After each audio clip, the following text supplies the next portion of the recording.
Hello സുഹൃത്തുക്കളെ, ഇന്ന് രാത്രി നമ്മൾ സഞ്ചരിക്കുന്നത് കാലങ്ങൾക്കപ്പുറം 7-ാം നൂറ്റാണ്ടിലെ ചുട്ടുപൊള്ളുന്ന അറേബ്യൻ മരുഭൂമിയിലേക്കാണ്. ഇന്ന് സൗദി അറേബ്യയുടെ ഭാഗമായ പുരാതന നജ്ദ് പ്രവിശ്യയിലെ ബദൂനി ഗോത്രങ്ങളുടെ ജീവിതത്തിലേക്കാണ് നമ്മൾ ഇറങ്ങിച്ചെല്ലുന്നത്. ഈ കഥ നടക്കുന്നത് ഒരു പ്രത്യേക കാലഘട്ടത്തിലാണ്. അവിടെ ഗോത്രത്തിന്റെ നിയമങ്ങളും അഭിമാനവും വ്യക്തിയുടെ ഇഷ്ടങ്ങളെക്കാൾ ഒരുപാട് മുകളിലായിരുന്നു. ഈ കഥയിലെ പ്രധാന കഥാപാത്രങ്ങൾ 2 പേരാണ്. ഖൈസ് ഇബ്നു അൽ മുലവ്വ എന്ന ചെറുപ്പക്കാരനായ കവിയും ലൈല ബിന്ത് മഹദി എന്ന അതിസുന്ദരിയായ പെൺകുട്ടിയും. അവരുടെ പ്രണയകഥ ലോകമെമ്പാടുമുള്ള സാഹിത്യത്തെയും സംഗീതത്തെയും സിനിമയെ വരെ സ്വാധീനിച്ചിട്ടുണ്ട്. നമ്മൾ ഈ യാത്രയിൽ അവരുടെ കുട്ടിക്കാലത്തെ നിഷ്കളങ്കമായ പ്രണയത്തിന്റെ തുടക്കം കാണും. പിന്നീട് ഖൈസിന് എങ്ങനെയാണ് മജ്നൂൻ അഥവാ ഭ്രാന്തൻ എന്ന പേര് വീഴുന്നതെന്ന് മനസ്സിലാക്കും. ലൈലയുടെ വീട്ടുകാർ എന്ത് കാരണങ്ങൾ കൊണ്ടാണ് അവരുടെ ബന്ധത്തെ ശക്തമായി എതിർത്തതെന്ന് നമ്മൾ അറിയാൻ ശ്രമിക്കും. ആ എതിർപ്പുകൾ ഖൈസിനെ എങ്ങനെയാണ് നാടും വീടും ഉപേക്ഷിച്ച് മരുഭൂമിയിലെ ഭ്രാന്തൻ കവിയാക്കി മാറ്റുന്നതെന്ന് നമ്മൾ കാണും. ലൈലയുടെ നിർബന്ധിത വിവാഹത്തിന്റെ വേദനയും മരുഭൂമിയിലെ വന്യമൃഗങ്ങളുമായി മജ്നൂൻ സ്ഥാപിക്കുന്ന വിചിത്രമായ സൗഹൃദവും നമ്മൾ തൊട്ടറിയും. ലൈലയുടെ ഭർത്താവായ ഇബ്നു സലാം എന്ന കഥാപാത്രത്തെയും ആ ബന്ധത്തിലെ നിസ്സഹായതയും നമ്മൾ കാണുന്നുണ്ട്. സ്നേഹം ഭ്രാന്തായി മാകിയ മകനെയും കൊണ്ട് ഒരു പിതാവ് മക്കയിലെ കാബയിൽ പോയി പ്രാർത്ഥിക്കുന്ന രംഗവും പിന്നീട് കൂട്ടുകാരുടെ സഹായത്തോടെ ലൈലയെ ഒരു നോക്ക് കാണാൻ അവർ നടത്തുന്ന ശ്രമങ്ങളും ഒടുവിൽ ആ പ്രണയകഥയുടെ വേദനാജനകമായ അന്ത്യവും നമ്മൾ ഈ പരമ്പരയിലൂടെ കേൾക്കാൻ പോവുകയാണ്. ഒറ്റയ്ക്ക് ചുട്ടുപൊള്ളുന്ന മരുഭൂമിയിൽ ഒരു കൂട്ടം മാനുകളോടും കുറുക്കന്മാരോടും സംസാരിച്ച് പ്രിയതമയുടെ പേര് കല്ലുകളിൽ കോറിയിട്ട് നടക്കുന്ന ഒരു ചെറുപ്പക്കാരനെ ഒന്ന് സങ്കല്പിച്ചു നോക്കൂ. അതാണ് മജ്നൂൻ. അതാണ് നമ്മൾ കേൾക്കാൻ പോകുന്ന കഥയുടെ ഹൃദയം.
ഒരു മിനിറ്റ് സുഹൃത്തുക്കളെ, കഥ തുടങ്ങുന്നതിന് മുമ്പ് ഒരു കാര്യം.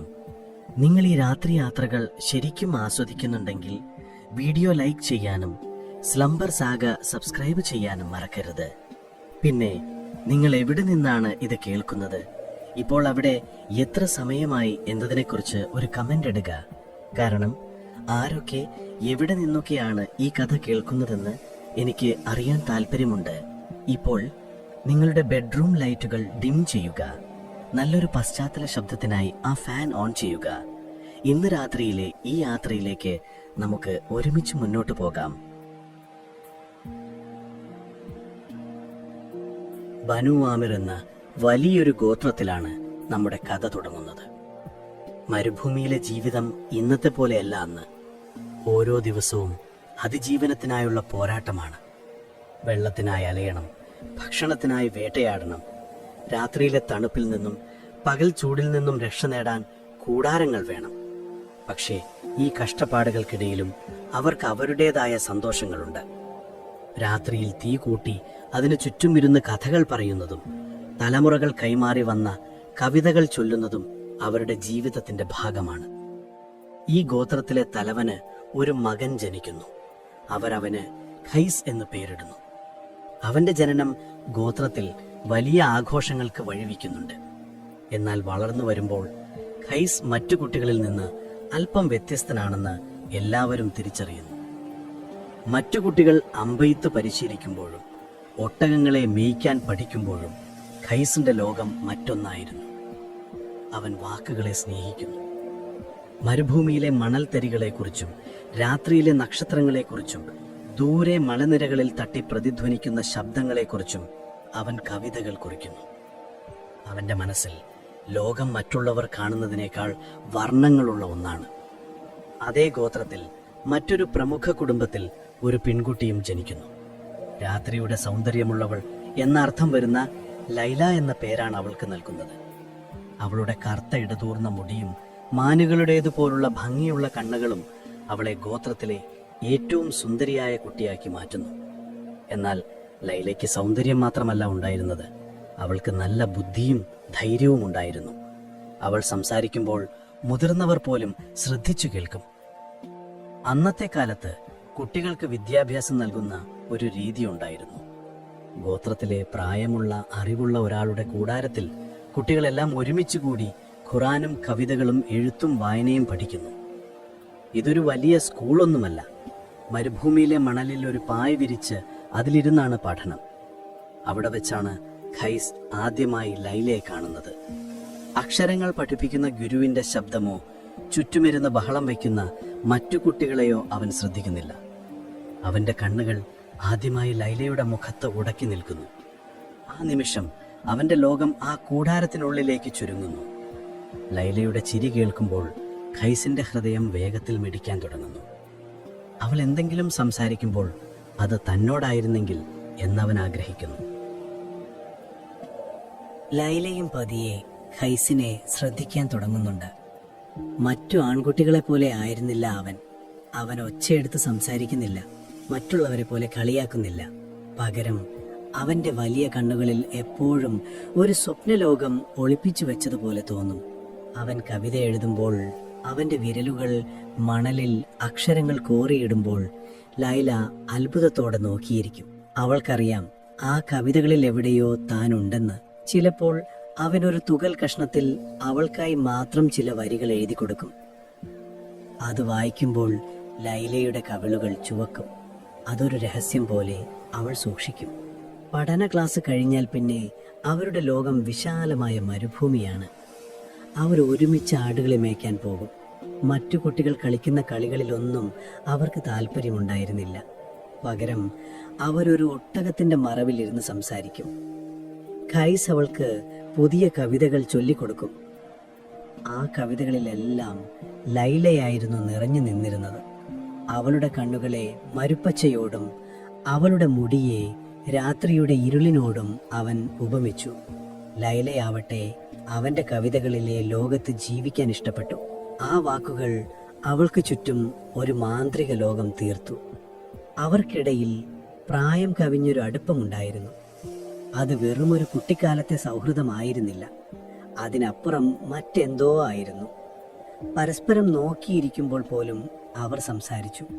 കണ്ണുകൾ കൊണ്ടുള്ള ഒരു ഭാഷ അവർക്കിടയിൽ രൂപപ്പെട്ടിരുന്നു. ദിവസങ്ങൾ കടന്നുപോയി. മാസങ്ങളും വർഷങ്ങളും. ഖൈസും ലൈലയും കൗമാരത്തിലേക്ക് കടന്നു. അവരുടെ ബന്ധവും വളർന്നു. ഇപ്പോൾ അത് ഗോത്രത്തിലെ എല്ലാവരുടെയും ശ്രദ്ധയിൽപ്പെട്ടു തുടങ്ങിയിരിക്കുന്നു. തുടക്കത്തിൽ മുതിർന്നവർ അതൊരു പുഞ്ചിരിയോടെ തള്ളിക്കളഞ്ഞു. കുട്ടികളല്ലേ, വളരുമ്പോൾ മാറിക്കോളുമെന്ന് അവർ സ്വയം പറഞ്ഞു. എന്നാൽ ഖൈസിന്റെ പ്രണയം അങ്ങനെയൊരു തമാശയായിരുന്നില്ല. അവൻ പോകുന്ന വഴികളിലെല്ലാം ലൈലയുടെ പേര് മന്ത്രിക്കാൻ തുടങ്ങി. അവൻ ഉറക്കെ ഉറക്കെ അവളെക്കുറിച്ചുള്ള കവിതകൾ പാടി. ഗോത്രത്തിലെ മറ്റു ചെറുപ്പക്കാർ ഒരുമിച്ചിരുന്ന് സംസാരിക്കുമ്പോൾ ഖൈസ് മാത്രം ഒരു ഭാഗത്ത് മാറി നിന്ന് ലൈലയെക്കുറിച്ച് ചിന്തിച്ചിരുന്നു. അവൻ കഴിക്കുന്ന ഭക്ഷണത്തിലും കുടിക്കുന്ന വെള്ളത്തിലും വരെ ലൈലയുടെ മുഖം കാണാൻ തുടങ്ങി. ഈ സമയത്താണ് ഗോത്രത്തിലെ ചിലർക്കിടയിൽ അടക്കം പറച്ചിലുകൾ തുടങ്ങുന്നത്. ഖൈസിന്റെ ശ്രദ്ധ മുഴുവൻ ലൈലയിലാണ്. ഇത് ശരിയല്ല, അവനൊരു കവിയാണ്, അവന്റെ ഭാവനകൾ അതിരുകടക്കുന്നു. ഒരു പെൺകുട്ടിയുടെ പേരിങ്ങനെ പരസ്യമായി പാടി നടക്കുന്നത് നമ്മുടെ ഗോത്രത്തിന് ചേർന്നതല്ല എന്നെല്ലാം ആളുകൾ പറയാൻ തുടങ്ങി. അറേബ്യൻ ഗോത്ര നിയമങ്ങൾ വളരെ കർശനമാണ്. ഒരു പുരുഷൻ ഒരു സ്ത്രീയുടെ പേര് കവിതയിലോ പാട്ടിലോ പരസ്യമായോ ഉപയോഗിക്കുന്നത് ആ സ്ത്രീയുടെ കുടുംബത്തിന് വലിയ അപമാനമായാണ് കണക്കാക്കിയിരുന്നത്. അത് അവളുടെ പരിശുദ്ധിയെ ചോദ്യം ചെയ്യുന്നതിന് തുല്യമായിരുന്നു. എന്നാൽ പ്രണയം തലയ്ക്ക് പിടിച്ച ഖൈസിന് അതൊന്നും ഒരു വിഷയമായിരുന്നില്ല. അവനെ സംബന്ധിച്ചിടത്തോളം ലൈലയെ വർണ്ണിക്കുക എന്നത് സൂര്യൻ ഉദിക്കുന്നതുപോലെ സ്വാഭാവികമായൊരു കാര്യമായിരുന്നു. ലൈലയുടെ അച്ഛൻ മഹദി ഇതൊക്കെ കേൾക്കുന്നുണ്ടായിരുന്നു. അദ്ദേഹം ഒരു കർക്കശക്കാരനായിരുന്നു. ഗോത്രത്തിന്റെ അഭിമാനം സ്വന്തം ജീവനേക്കാൾ വലുതായി കാണുന്ന മനുഷ്യൻ. തന്റെ മകളുടെ പേര് ഒരു ചെറുപ്പക്കാരൻ പാടി നടക്കുന്നത് അദ്ദേഹത്തിന് സഹിക്കാൻ കഴിയുന്നതിലും അപ്പുറമായിരുന്നു.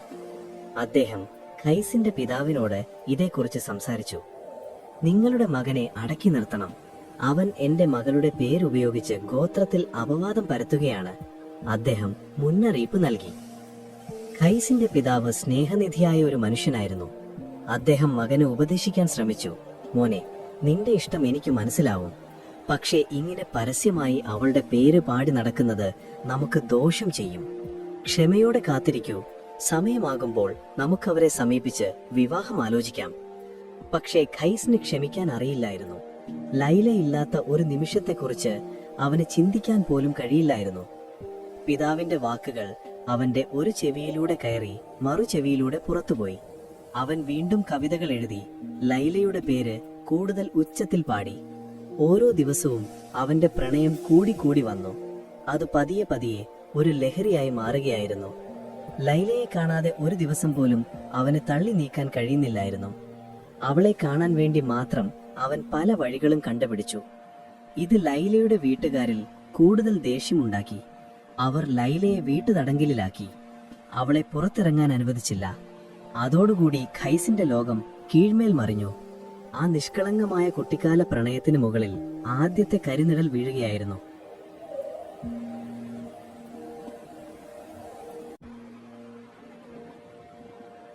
ലൈലയെ വീട്ടുതടങ്കലിലാക്കി എന്ന വാർത്ത ഖൈസിന്റെ ചെവിയിലെത്തുന്നത് ഒരു കാട്ടുതീ പോലെയാണ്. ആ നിമിഷം അവൻ നിന്നിടത്ത് തന്നെ തറഞ്ഞുപോയി. അവന്റെ ലോകം നിശ്ചലമായി. ഇന്നലെ വരെ അവൾ നടന്നുപോയ വഴികൾ, അവർ ഒരുമിച്ചിരുന്ന് സംസാരിച്ച ഈന്തപ്പനയുടെ തണൽ, വെള്ളം കോരാൻ പോകുന്ന കിണറിന്റെ പടവുകൾ, എല്ലാം പെട്ടെന്നൊരു ശ്മശാനമൂഖതയിൽ മുങ്ങിപ്പോയതുപോലെ അവന് തോന്നി. ആദ്യത്തെ കുറച്ചു ദിവസങ്ങൾ അവൻ ഒന്നും കഴിക്കാതെയും കുടിക്കാതെയും അവളുടെ വീടിന്റെ പരിസരങ്ങളിൽ ചുറ്റിപ്പറ്റി നിന്നു. ഒരുപക്ഷെ ജനലിന്റെ വിടവിലൂടെ അവളുടെ ഒരു നിഴലെങ്കിലും കാണാൻ കഴിഞ്ഞാലോ എന്നായിരുന്നു അവന്റെ പ്രതീക്ഷ. എന്നാൽ ലൈലയുടെ പിതാവും സഹോദരന്മാരും അവനെ ആട്ടിപ്പായിച്ചു. ചിലപ്പോൾ അവർ അവനെ കല്ലെറിഞ്ഞു, മറ്റു ചിലപ്പോൾ ഭീഷണിപ്പെടുത്തി. ഓരോ തവണ ആട്ടിയോടിക്കപ്പെടുമ്പോഴും അവന്റെ ഉള്ളിലെ പ്രണയത്തിന്റെ തീ കൂടുതൽ ആളിക്കത്തുകയായിരുന്നു. അവളെ നേരിൽ കാണാൻ കഴിയില്ലെന്ന് ഉറപ്പായതോടെ ഖൈസ് മറ്റൊരു വഴി കണ്ടെത്തി. അവൻ കവിതകൾ പാടിത്തുടങ്ങി. പക്ഷെ ഇത്തവണ അത് പ്രണയത്തിന്റെ മധുരം നിറഞ്ഞ വരികളായിരുന്നില്ല. അത് വിരഹത്തിന്റെ വേദനയിൽ നിന്നൊഴുകിയ നിലവിളികളായിരുന്നു. അവന്റെ ശബ്ദം ഗോത്രത്തിലെ കൂടാരങ്ങൾക്കിടയിലൂടെ അലയടിച്ചു. രാത്രിയുടെ നിശബ്ദതയിൽ അവന്റെ പാട്ടുകൾ കേട്ട് ആളുകൾ ഉറക്കത്തിൽ നിന്ന് എഴുന്നേറ്റു. തുടക്കത്തിൽ ചിലർക്ക് അവനോട് സഹതാപം തോന്നി. പാവം ചെറുപ്പക്കാരൻ, പ്രണയം അവനെ തളർത്തിക്കളഞ്ഞു, അവർ പറഞ്ഞു. എന്നാൽ ദിവസങ്ങൾ കഴിയും തോറും ആ സഹതാപം പതിയെ ഇല്ലാതായി. അവന്റെ പെരുമാറ്റത്തിൽ കാര്യമായ മാറ്റങ്ങൾ വന്നു തുടങ്ങി. അവൻ സ്വന്തം കാര്യങ്ങൾ നോക്കാതെയായി. കുളിക്കുകയോ നല്ല വസ്ത്രം ധരിക്കുകയോ ചെയ്തില്ല. മുടിയും താടിയും ജടപിടിച്ച് കീറിപ്പറഞ്ഞ വസ്ത്രങ്ങളുമായി അവൻ ഗോത്രത്തിന്റെ പുതുവഴികളിലൂടെ അലഞ്ഞു നടന്നു. ചിലപ്പോൾ ആരോടൊന്നില്ലാതെ ഉറക്കെ സംസാരിക്കും, മറ്റു ചിലപ്പോൾ പൊട്ടിച്ചിരിക്കും. അടുത്ത നിമിഷം നിലത്തിരുന്ന് പൊട്ടിക്കരയും. കച്ചവടക്കാർ സാധനങ്ങൾ വിൽക്കുന്ന അങ്ങാടിയിലൂടെ അവൻ നടന്നു പോകുമ്പോൾ ആളുകൾ അവനെ കണ്ട് വഴിമാറിപ്പോകാൻ തുടങ്ങി. അവന്റെ കണ്ണുകളിൽ ഒരു ശൂന്യതയായിരുന്നു. അവൻ ചുറ്റുമുള്ളതൊന്നും കാണുന്നില്ലായിരുന്നു. അവന്റെ ലോകത്ത് ലൈല മാത്രമേ ഉണ്ടായിരുന്നുള്ളൂ. ഈ മാറ്റങ്ങൾ കണ്ടതോടെയാണ് ഗോത്രത്തിലെ ആളുകൾ അവനെ മറ്റൊരു രീതിയിൽ നോക്കാൻ തുടങ്ങിയത്. അന്നത്തെ അറേബ്യൻ വിശ്വാസമനുസരിച്ച് ഒരു മനുഷ്യൻ അസാധാരണമായി പെരുമാറാൻ തുടങ്ങിയാൽ അതിനർത്ഥം അവനെ ജിന്ന് ബാധിച്ചു എന്നാണ്. ജിന്ന് എന്നാൽ മനുഷ്യരുടെ കണ്ണുകൾക്ക് കാണാൻ കഴിയാത്ത ഒരുതരം ആത്മാവാണ്. ജിന്ന് ബാധിച്ചാൽ പിന്നെ ആ വ്യക്തിക്ക് സ്വന്തം കാര്യങ്ങളിൽ ഒരു നിയന്ത്രണവും ഉണ്ടാകില്ല. അവർ ഭ്രാന്തമായ കാര്യങ്ങൾ ചെയ്യും. സാധാരണ മനുഷ്യർക്ക് മനസ്സിലാകാത്ത രീതിയിൽ സംസാരിക്കും. ഖൈസിന്റെ അവസ്ഥ കണ്ടപ്പോൾ മുതിർന്നവർ പരസ്പരം പറഞ്ഞു, ഇത് പ്രണയമല്ല, അവനെ ജിന്ന് ബാധിച്ചിരിക്കുന്നു. അവന്റെ പ്രണയം ഒരു മാനസികാവസ്ഥയാണെന്ന് മനസ്സിലാക്കാനുള്ള അറിവ് അന്നത്തെ സാധാരണക്കാർക്ക് ഉണ്ടായിരുന്നില്ല. അവർക്ക് മുന്നിൽ കീറിപ്പറിഞ്ഞ വസ്ത്രങ്ങൾ അണിഞ്ഞ് സ്വയം സംസാരിച്ച് ലൈലയുടെ പേര് ഉറക്കെ വിളിച്ച് കരയുന്ന ഒരു ചെറുപ്പക്കാരൻ മാത്രമേ ഉണ്ടായിരുന്നുള്ളൂ. അവൻ അവർക്ക് ഒരു ഭ്രാന്തനായിരുന്നു. ജിന്ന് ബാധിച്ചവൻ എന്നർത്ഥം വരുന്ന മജ്നൂൻ എന്ന വാക്ക് ആളുകൾ അവനെ വിശേഷിപ്പിക്കാൻ ഉപയോഗിച്ചു തുടങ്ങി. ആദ്യം അതൊരടക്കം പറച്ചിലായിരുന്നു. കുട്ടികൾ അവനെ കണ്ട് അതാ മജ്നൂൻ പോകുന്നു എന്ന് പറഞ്ഞ് കല്ലെടുത്തെറിയാൻ തുടങ്ങി. പതിയെ പതിയെ ആ പേരവന് സ്ഥിരമായി. ആരും അവനെ ഖൈസ് എന്ന് വിളിക്കാതായി. അവന്റെ സ്വന്തം പേര് തന്നെ ആളുകൾ മറന്നുപോയി. അവൻ ലൈലയുടെ ഭ്രാന്തൻ അഥവാ മജ്നൂനായി മാറി. അതൊരു സാധാരണ പേരായിരുന്നില്ല, അതൊരു മുദ്രകുത്തലായിരുന്നു. ഗോത്രത്തിലെ ഒരു ചെറുപ്പക്കാരൻ പ്രണയം കാരണം ഭ്രാന്തനായിരിക്കുന്നു എന്ന വാർത്ത ബനു ആമിർ ഗോത്രത്തിന് വലിയ അപമാനമായി തോന്നാൻ തുടങ്ങി. ഓരോ ദിവസവും ഖൈസ് എന്ന കവി മരിക്കുകയും മജ്നൂൻ എന്ന ഭ്രാന്തൻ ജനിക്കുകയും ചെയ്യുകയായിരുന്നു. അവന്റെ പ്രണയത്തിന്റെ തീവ്രതയെ അളക്കാൻ കഴിയാതെ സമൂഹം അവനൊരു പുതിയ പേര് നൽകി, ഒരു പുതിയ വ്യക്തിത്വം ചാർത്തിക്കൊടുത്തു. ആ നിമിഷം മുതൽ അവന്റെ യഥാർത്ഥ ദുരന്തം ആരംഭിക്കുകയായിരുന്നു. ഈ മജ്നൂൻ എന്ന പേര് ഖൈസ് എങ്ങനെയാണ് സ്വീകരിച്ചതെന്നറിയാമോ? അവനത് കേട്ടില്ലെന്ന് നടിച്ചില്ല, അതിൽ ദേഷ്യപ്പെട്ടില്ല. സത്യം പറഞ്ഞാൽ അവനത് ഇഷ്ടപ്പെട്ടു. കാരണം ഖൈസ് എന്ന പേരിന് ഒരുപാട് അർത്ഥങ്ങളുണ്ട്. അവനൊരു ഗോത്രത്തിന്റെ ഭാഗമാണ്, ഒരു കുടുംബത്തിലെ മകനാണ്. എന്നാൽ മജ്നൂൻ എന്ന പേരിന് ഒരൊറ്റ അർത്ഥമേ ഉള്ളൂ, ലൈലയോടുള്ള ഭ്രാന്തമായ പ്രണയം. ആ പേര് കേൾക്കുമ്പോൾ ആളുകളുടെ മനസ്സിൽ ലൈലയുടെ മുഖം കൂടി തെളിയും. ലൈലയുടെ മജ്നൂൻ എന്ന് കേൾക്കുന്നത് അവനൊരു ബഹുമതിയായി തോന്നി. തന്റെ വ്യക്തിത്വം തന്നെ അവളോടുള്ള പ്രണയത്തിൽ അലിഞ്ഞു ചേർന്നതായി അവൻ വിശ്വസിച്ചു. അവൻ സ്വയം മജ്നൂൻ എന്ന് പരിചയപ്പെടാൻ തുടങ്ങി. തന്റെ കവിതകളിൽ അവൻ ഒപ്പിക്കത് മജ്നൂൻ എന്ന പേരിലായിരുന്നു. സമൂഹം അവനെ കളിയാക്കാൻ ഉപയോഗിച്ച പേരിനെ അവൻ തന്റെ പ്രണയത്തിന്റെ അടയാളമാക്കി മാറ്റി. എന്നാൽ അവന്റെ മാതാപിതാക്കൾക്ക് ഇത് സഹിക്കാൻ കഴിയുന്നതിലും അപ്പുറമായിരുന്നു. ഓരോ തവണയും ആളുകൾ തങ്ങളുടെ മകനെ മജ്നൂൻ എന്ന് വിളിച്ച് കളിയാക്കുന്നത് കേട്ട് ആ അമ്മയുടെ ഹൃദയം തകർന്നുപോയി. അവന്റെ അച്ഛൻ, ഗോത്രത്തിലെ ബഹുമാന്യനായ മനുഷ്യൻ, ആളുകളുടെ മുന്നിൽ തലകുനിച്ചു നടക്കാൻ തുടങ്ങി. അവർ അവനെ ഒരുപാട് ചികിത്സിക്കാൻ ശ്രമിച്ചു. മന്ത്രവാദികളെയും വൈദ്യന്മാരെയും കൊണ്ടുവന്നു. അവരവന്റെ ശരീരത്തിൽ നിന്ന് ജിന്നിനെ ഒഴിപ്പിക്കാൻ പലതരം കർമ്മങ്ങൾ ചെയ്തു. ചിലർ അവന്റെ ദേഹത്ത് ചൂടുള്ള ഇരുമ്പ് കൊണ്ട് പൊള്ളിച്ചു. മറ്റു ചിലർ എന്തൊക്കെയോ പച്ചിലകൾ അരച്ചു കുടിപ്പിച്ചു. പക്ഷെ ഒന്നിനും ഒരു ഫലവും ഉണ്ടായില്ല. കാരണം അവന്റെ അസുഖം ശരീരത്തിലായിരുന്നില്ല, മനസ്സിലായിരുന്നു. ആ മനസ്സാകട്ടെ പൂർണ്ണമായും ലൈലയ്ക്ക് സമർപ്പിക്കപ്പെട്ടതായിരുന്നു. എനിക്ക് അസുഖമൊന്നുമില്ല, അവൻ അവരോട് പറയും. എന്റെ ഒരേ ഒരു മരുന്ന് ലൈലയാണ്. അവളെ എനിക്ക് കൊണ്ടുതന്നാൽ എന്റെ എല്ലാ ഭ്രാന്തും മാറും. ഈ വാർത്തകളെല്ലാം ലൈലയുടെ കാതിലും എത്തുന്നുണ്ടായിരുന്നു. അവളുടെ കൂടാരത്തിനകത്ത് അവളൊരു തടവുകാരിയെ പോലെയാണ്. പുറത്ത് കൈസിന് എന്ത് സംഭവിക്കുന്നു എന്നവൾക്ക് നേരിട്ട് കാണാൻ കഴിയില്ല. പക്ഷേ അവളെ കാണാൻ വരുന്ന കൂട്ടുകാരികളിലൂടെയും വീട്ടിലെ ജോലിക്കാർ പറയുന്ന കാര്യങ്ങളിലൂടെയും അവളെല്ലാം അറിയുന്നുണ്ടായിരുന്നു. താൻ കാരണം കൈസ് മജ്നൂൻ ആയി മാറിയെന്നറിഞ്ഞപ്പോൾ അവളുടെ നെഞ്ച് പിടഞ്ഞു. ഒരു വശത്ത് തന്നോട് ഇത്രയധികം സ്നേഹമുള്ള ഒരാളുണ്ടല്ലോ എന്നോർത്ത് അവൾക്ക് അഭിമാനം തോന്നി. ലോകം മുഴുവൻ അവനെ ഭ്രാന്തനെന്ന് വിളിക്കുമ്പോഴും ആ ഭ്രാന്തിന് കാരണം താനാണല്ലോ എന്ന ചിന്തയിൽ അവൾക്ക് ഉള്ളിലൊരു സന്തോഷം തോന്നി. എന്നാൽ മറുവശത്ത് കടുത്ത കുറ്റബോധം അവളെ വേട്ടയാടി. താനാണ് അവന്റെ ഈ അവസ്ഥയ്ക്ക് കാരണം. താൻ കാരണമാണ് അവൻ കല്ലേറി കൊള്ളുന്നതും ആളുകളുടെ പരിഹാസപാത്രമാകുന്നതും. രാത്രികളിൽ അവൾ തലയിണയിൽ മുഖമമർത്തി ഒരുപാട് കരഞ്ഞു. കൈസിന്റെ വേദന അത് അവളുടെയും വേദനയായി മാറി. അവന്റെ കവിതകളുടെ സ്വഭാവം ഈ കാലഘട്ടത്തിൽ മാറി. മുൻപ് അവന്റെ കവിതകൾ നിറയെ ലൈലയുടെ സൗന്ദര്യത്തെ വർണ്ണിക്കുന്ന വരികളായിരുന്നു. അവളുടെ കണ്ണുകളെയും മുടിയെയും ചിരിയെയും കുറിച്ചായിരുന്നു അവൻ പാടിയത്. എന്നാൽ മജ്നൂൻ ആയതിനു ശേഷം അവന്റെ കവിതകൾ കൂടുതൽ തീവ്രമായി. അതിൽ വിരഹത്തിന്റെ വേദനയും നിരാശയും ലോകത്തോടുള്ള പ്രതിഷേധവും നിറഞ്ഞു. എന്നെ ഭ്രാന്തനെന്ന് വിളിക്കുന്നവരെ, പ്രണയം എന്തെന്നറിയാത്തവരാണ് നിങ്ങൾ. എന്റെ ലോകത്തിലെ ഒരേ ഒരു വെളിച്ചം അവളാണ്. ആ വെളിച്ചം കാണാൻ കഴിയാത്ത നിങ്ങൾക്കാണ് യഥാർത്ഥത്തിൽ ഭ്രാന്ത് എന്നവൻ തന്റെ കവിതകളിലൂടെ ലോകത്തോട് വിളിച്ചു പറഞ്ഞു. അവന്റെ വാക്കുകൾക്ക് മൂർച്ച കൂടി. അത് കേൾക്കുന്നവരുടെ ഹൃദയത്തിൽ തറയ്ക്കുന്നതായിരുന്നു. അങ്ങനെ കൈസ് എന്ന നിഷ്കളങ്കനായ കവി പൂർണ്ണമായും മരിക്കുകയും ലൈലയോടുള്ള പ്രണയത്താൽ ഭ്രാന്തനായ, എന്നാൽ ആ ഭ്രാന്തിനെ ഒരു അലങ്കാരമായി കൊണ്ടു നടക്കുന്ന മജ്നൂൻ എന്ന ഇതിഹാസ കഥാപാത്രം ജനിക്കുകയും ചെയ്തു.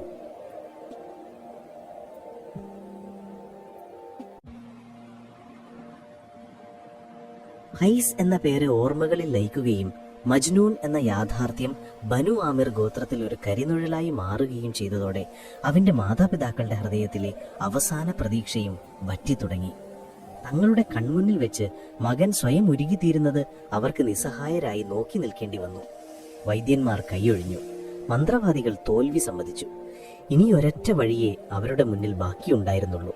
ഒരു പക്ഷേ ഈ ഭ്രാന്തിന്റെ യഥാർത്ഥ കാരണമായ ലൈലയെ തന്നെ അവന് നേടിക്കൊടുത്താൽ അവന്റെ ജീവിതം തിരികെ കിട്ടിയാലോ?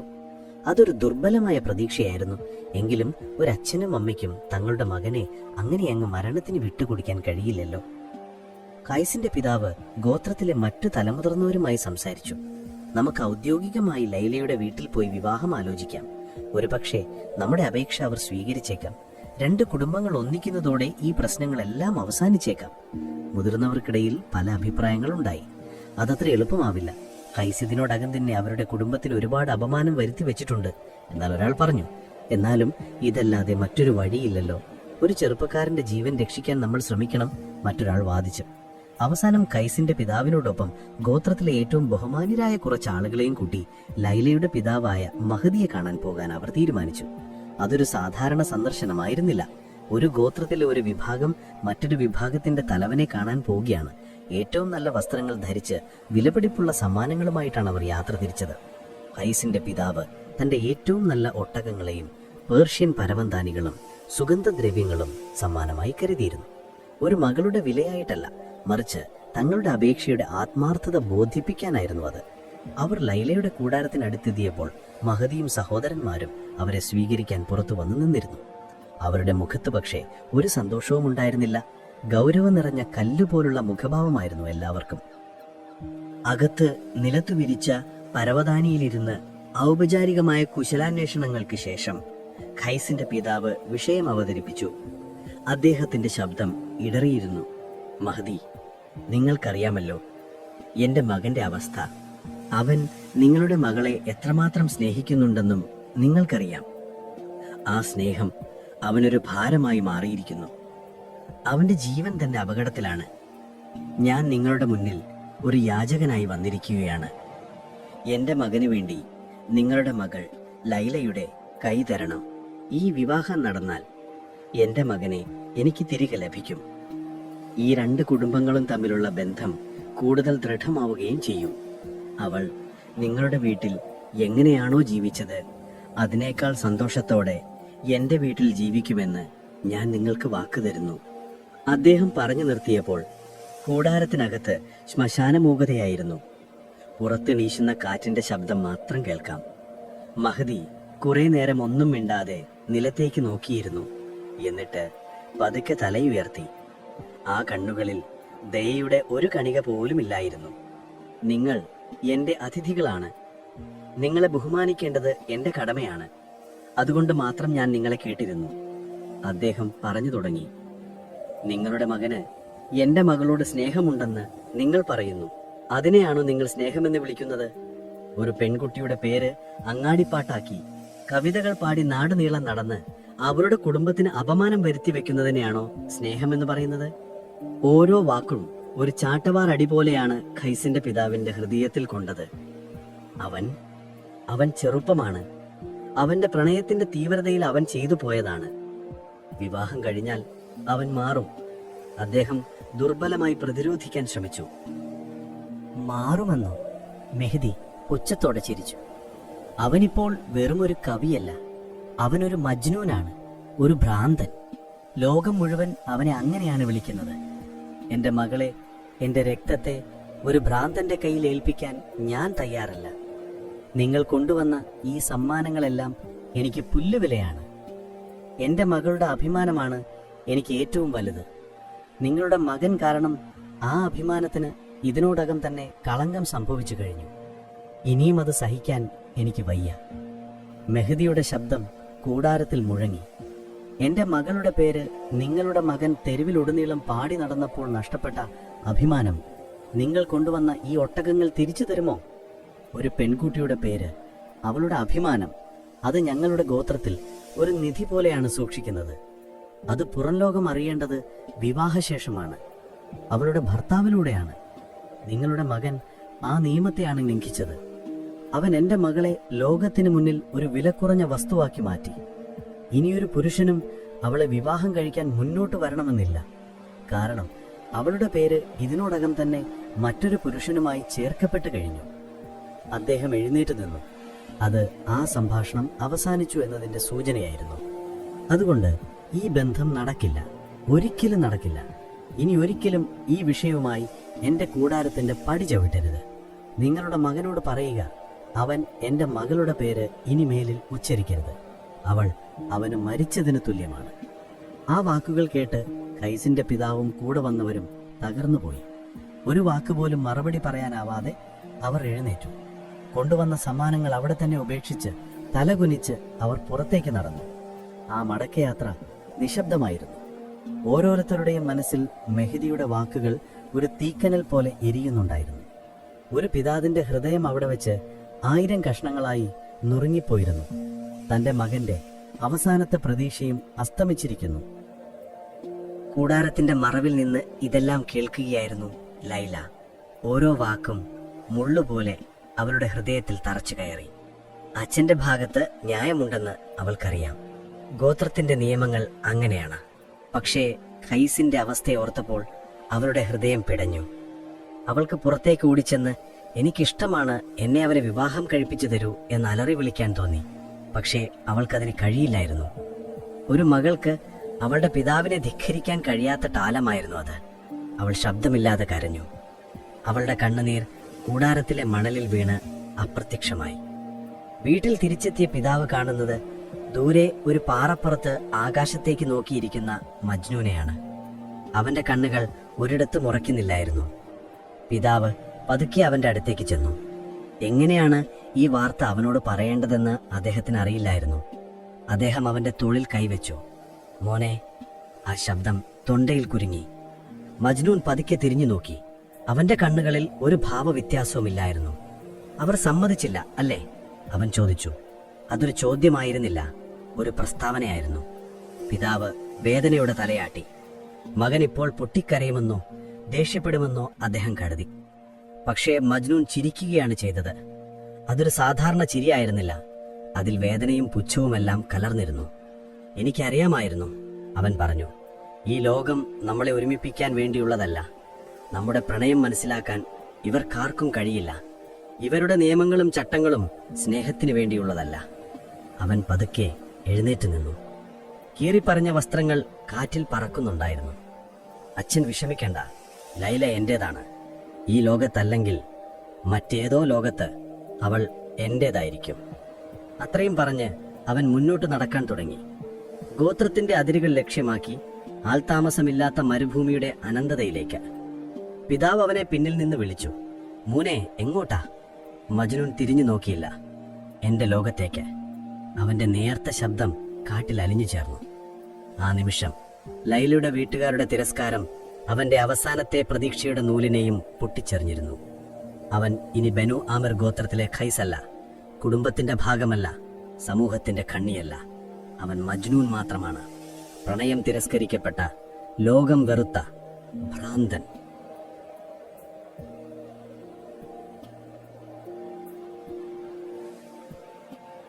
ഗോത്രത്തിന്റെ അതിർത്തി കടന്ന് മജ്നൂൻ മരുഭൂമിയിലേക്ക് നടന്നു മറഞ്ഞ ആ നിമിഷം അവൻ കൈസ് എന്ന മനുഷ്യന്റെ അവസാനത്തെ കണികയും അവിടെ ഉപേക്ഷിക്കുകയായിരുന്നു. അതൊരു ഒളിച്ചോട്ടമായിരുന്നില്ല, മറിച്ച് ഒരു തിരഞ്ഞെടുപ്പായിരുന്നു. തന്നെയും തന്റെ പ്രണയത്തെയും മനസ്സിലാക്കാൻ കഴിവില്ലാത്ത ഒരു സമൂഹത്തിൽ നിന്ന്, നിയമങ്ങളുടെയും വിലക്കുകളുടെയും കൂടാരങ്ങളിൽ നിന്ന് അവൻ സ്വയം മോചിപ്പിക്കുകയായിരുന്നു. അവന്റെ മുന്നിൽ അനന്തമായി പറന്നു കിടക്കുന്ന മരുഭൂമി അവനൊരു ഭീഷണിയായി തോന്നിയില്ല, മറിച്ച് അതൊരു അഭയകേന്ദ്രമായിരുന്നു. അവിടെ അവനെ ജഡ്ജ് ചെയ്യാൻ ആളുകളില്ല, അവനെ ഭ്രാന്തനെന്ന് വിളിച്ച് കളിയാക്കാൻ കുട്ടികളില്ല, അവന്റെ പ്രണയത്തെ വിലക്കാൻ നിയമങ്ങളില്ല. മരുഭൂമി അവനെ രണ്ടു കൈയും നീട്ടി സ്വീകരിച്ചു. പകൽ സമയങ്ങളിൽ സൂര്യൻ ഒരു തീഗോളം പോലെ കത്തിജ്വലിച്ചു. മണൽത്തരികൾ സ്വർണം പോലെ തിളങ്ങി. സാധാരണ മനുഷ്യർക്ക് ആ ചൂട് സഹിക്കാൻ കഴിയില്ല, അവർ തണൽ തേടി ഓടും. എന്നാൽ മജ്നൂൻ ആ വെയിലത്ത് മണിക്കൂറുകളോളം നടന്നു. വിയർപ്പ് കണങ്ങൾ അവന്റെ മെലിഞ്ഞ ശരീരത്തിലൂടെ ഒഴുകിയിറങ്ങി ഉണങ്ങിപ്പിടിച്ചു. അവന്റെ തൊല്ലി കരിവാളിച്ച് ഒരു ഉണങ്ങിയ മരത്തൊലി പോലെയായി. അവനതറിഞ്ഞില്ല, കാരണം അവന്റെ ഉള്ളിലെ വിരഹത്തിന്റെ തീയിനേക്കാൾ വലുതായിരുന്നില്ല പുറത്തെ സൂര്യന്റെ ചൂട്. രാത്രിയാവുമ്പോൾ മരുഭൂമി തണുത്തുറയും. ആകാശത്ത് ആയിരക്കണക്കിന് നക്ഷത്രങ്ങൾ ഒരു വജ്രക്കമ്പളം വിരിച്ചതുപോലെ തിളങ്ങും. ആ തണുപ്പിൽ ഒരു പുതപ്പില്ലാതെ പാറപ്പുറത്തോ മണലിലോ കിടന്ന് അവൻ ഉറങ്ങാൻ ശ്രമിച്ചു. എന്നാൽ ഉറക്കം അവനിൽ നിന്ന് അകന്നു നിന്നു. അവന്റെ ചിന്തകൾ മുഴുവൻ ലൈലയായിരുന്നു. അവന്റെ ദിനചര്യകൾക്ക് ഒരു ചിട്ടയും ഉണ്ടായിരുന്നില്ല. വിശക്കുമ്പോൾ അവൻ മരുഭൂമിയിൽ വളരുന്ന കയ്പുള്ള പഴങ്ങൾ കഴിച്ചു. ദാഹിക്കുമ്പോൾ ദൂരെ എവിടെയെങ്കിലും കാണുന്ന മരുപ്പച്ചകൾ തേടി നടന്നു. ചിലപ്പോൾ ദിവസങ്ങളോളം അവനൊന്നും കഴിക്കുകയോ കുടിക്കുകയോ ചെയ്തില്ല. അവന്റെ ശരീരം മെലിഞ്ഞുണങ്ങി, വാരിയെല്ലുകൾ പുറത്തേക്ക് തള്ളി. അവന്റെ നീണ്ട മുടിയും താടിയും കാറ്റിൽ പറന്ന് ജട പിടിച്ചു. വസ്ത്രങ്ങൾ പലയിടത്തും കീറിപ്പറഞ്ഞ് അവന്റെ ശരീരത്തോട് ഒട്ടിച്ചേർന്നു. കാഴ്ചയിൽ അവനൊരു മനുഷ്യരൂപമായിരുന്നില്ല, മറിച്ച് മരുഭൂമിയിലെ ഒരാത്മാവിനെ പോലെയായിരുന്നു. ഈ ഏകാന്തതയിൽ അവന് കൂട്ടുണ്ടായിരുന്നത് അവന്റെ കവിതകൾ മാത്രമായിരുന്നു. അവന്റെ മനസ്സിൽ വാക്കുകൾ ഒരു പ്രവാഹം പോലെ വന്നുകൊണ്ടിരുന്നു. അവനത് എവിടെയെല്ലാമാണ് കുറിച്ചിട്ടതെന്നോ. കൂർത്ത കല്ലുകളെടുത്ത് അവൻ പാറപ്പുറങ്ങളിൽ ലൈലയുടെ പേരെഴുതി. ആ പേരിനു ചുറ്റും അവളെ വർണ്ണിക്കുന്ന കവിതകൾ കുത്തിവെച്ചു. ചിലപ്പോൾ മണലിൽ വിരലുകൊണ്ട് കവിതകൾ എഴുതി. അടുത്ത നിമിഷം ഒരു കാറ്റ് വന്ന് അതിനെ മായ്ച്ചു കളയുന്നത് നോക്കി അവൻ നിർവികാരനായിരിക്കും. കാരണം ആ കവിതകൾ മറ്റുള്ളവർക്ക് വായിക്കാനുള്ളതായിരുന്നില്ല. അത് ലൈലയോടുള്ള അവന്റെ സംഭാഷണങ്ങളായിരുന്നു, പ്രപഞ്ചത്തോടുള്ള അവന്റെ പ്രാർത്ഥനകളായിരുന്നു. ഓ കാറ്റേ, നീ എൻ്റെ പ്രിയതമയുടെ കൂടാരത്തിന് മുകളിലൂടെയാണോ പറന്നു പോകുന്നത്? എങ്കിൽ എൻ്റെ ഈ സന്ദേശം അവൾക്ക് നൽകാമോ? പറയണം, അവളെ ഓർത്ത് ഉരുകുന്ന ഒരു ഹൃദയം ഈ മരുഭൂമിയിലുണ്ടെന്ന്. അവൻ കാറ്റിനോട് സംസാരിച്ചു. ഓ മാനുകളെ, നിങ്ങളുടെ കണ്ണുകൾക്ക് എൻ്റെ ലൈലയുടെ കണ്ണുകളുടെ ഭംഗിയുണ്ടല്ലോ. അവൾ എങ്ങനെയുണ്ടെന്ന് നിങ്ങൾക്കറിയാമോ? അവൾ സുഖമായിരിക്കുന്നോ? അവൻ അതുവഴി പോകുന്ന മാനുകളോട് ചോദിച്ചു. അവന്റെ ലോകം മാറിത്തുടങ്ങിയിരുന്നു. മനുഷ്യരുടെ ഭാഷ അവന് പതിയെ അന്യമായി. പകരം അവൻ മരുഭൂമിയിലെ ശബ്ദങ്ങളെ കേൾക്കാൻ പഠിച്ചു.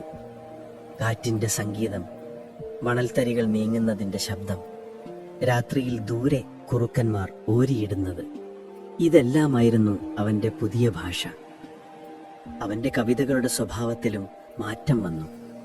അത് ലൈലയെക്കുറിച്ചുള്ള വർണ്ണനകൾ മാത്രമായിരുന്നില്ല, അതിൽ തത്വചിന്തകൾ നിറഞ്ഞു.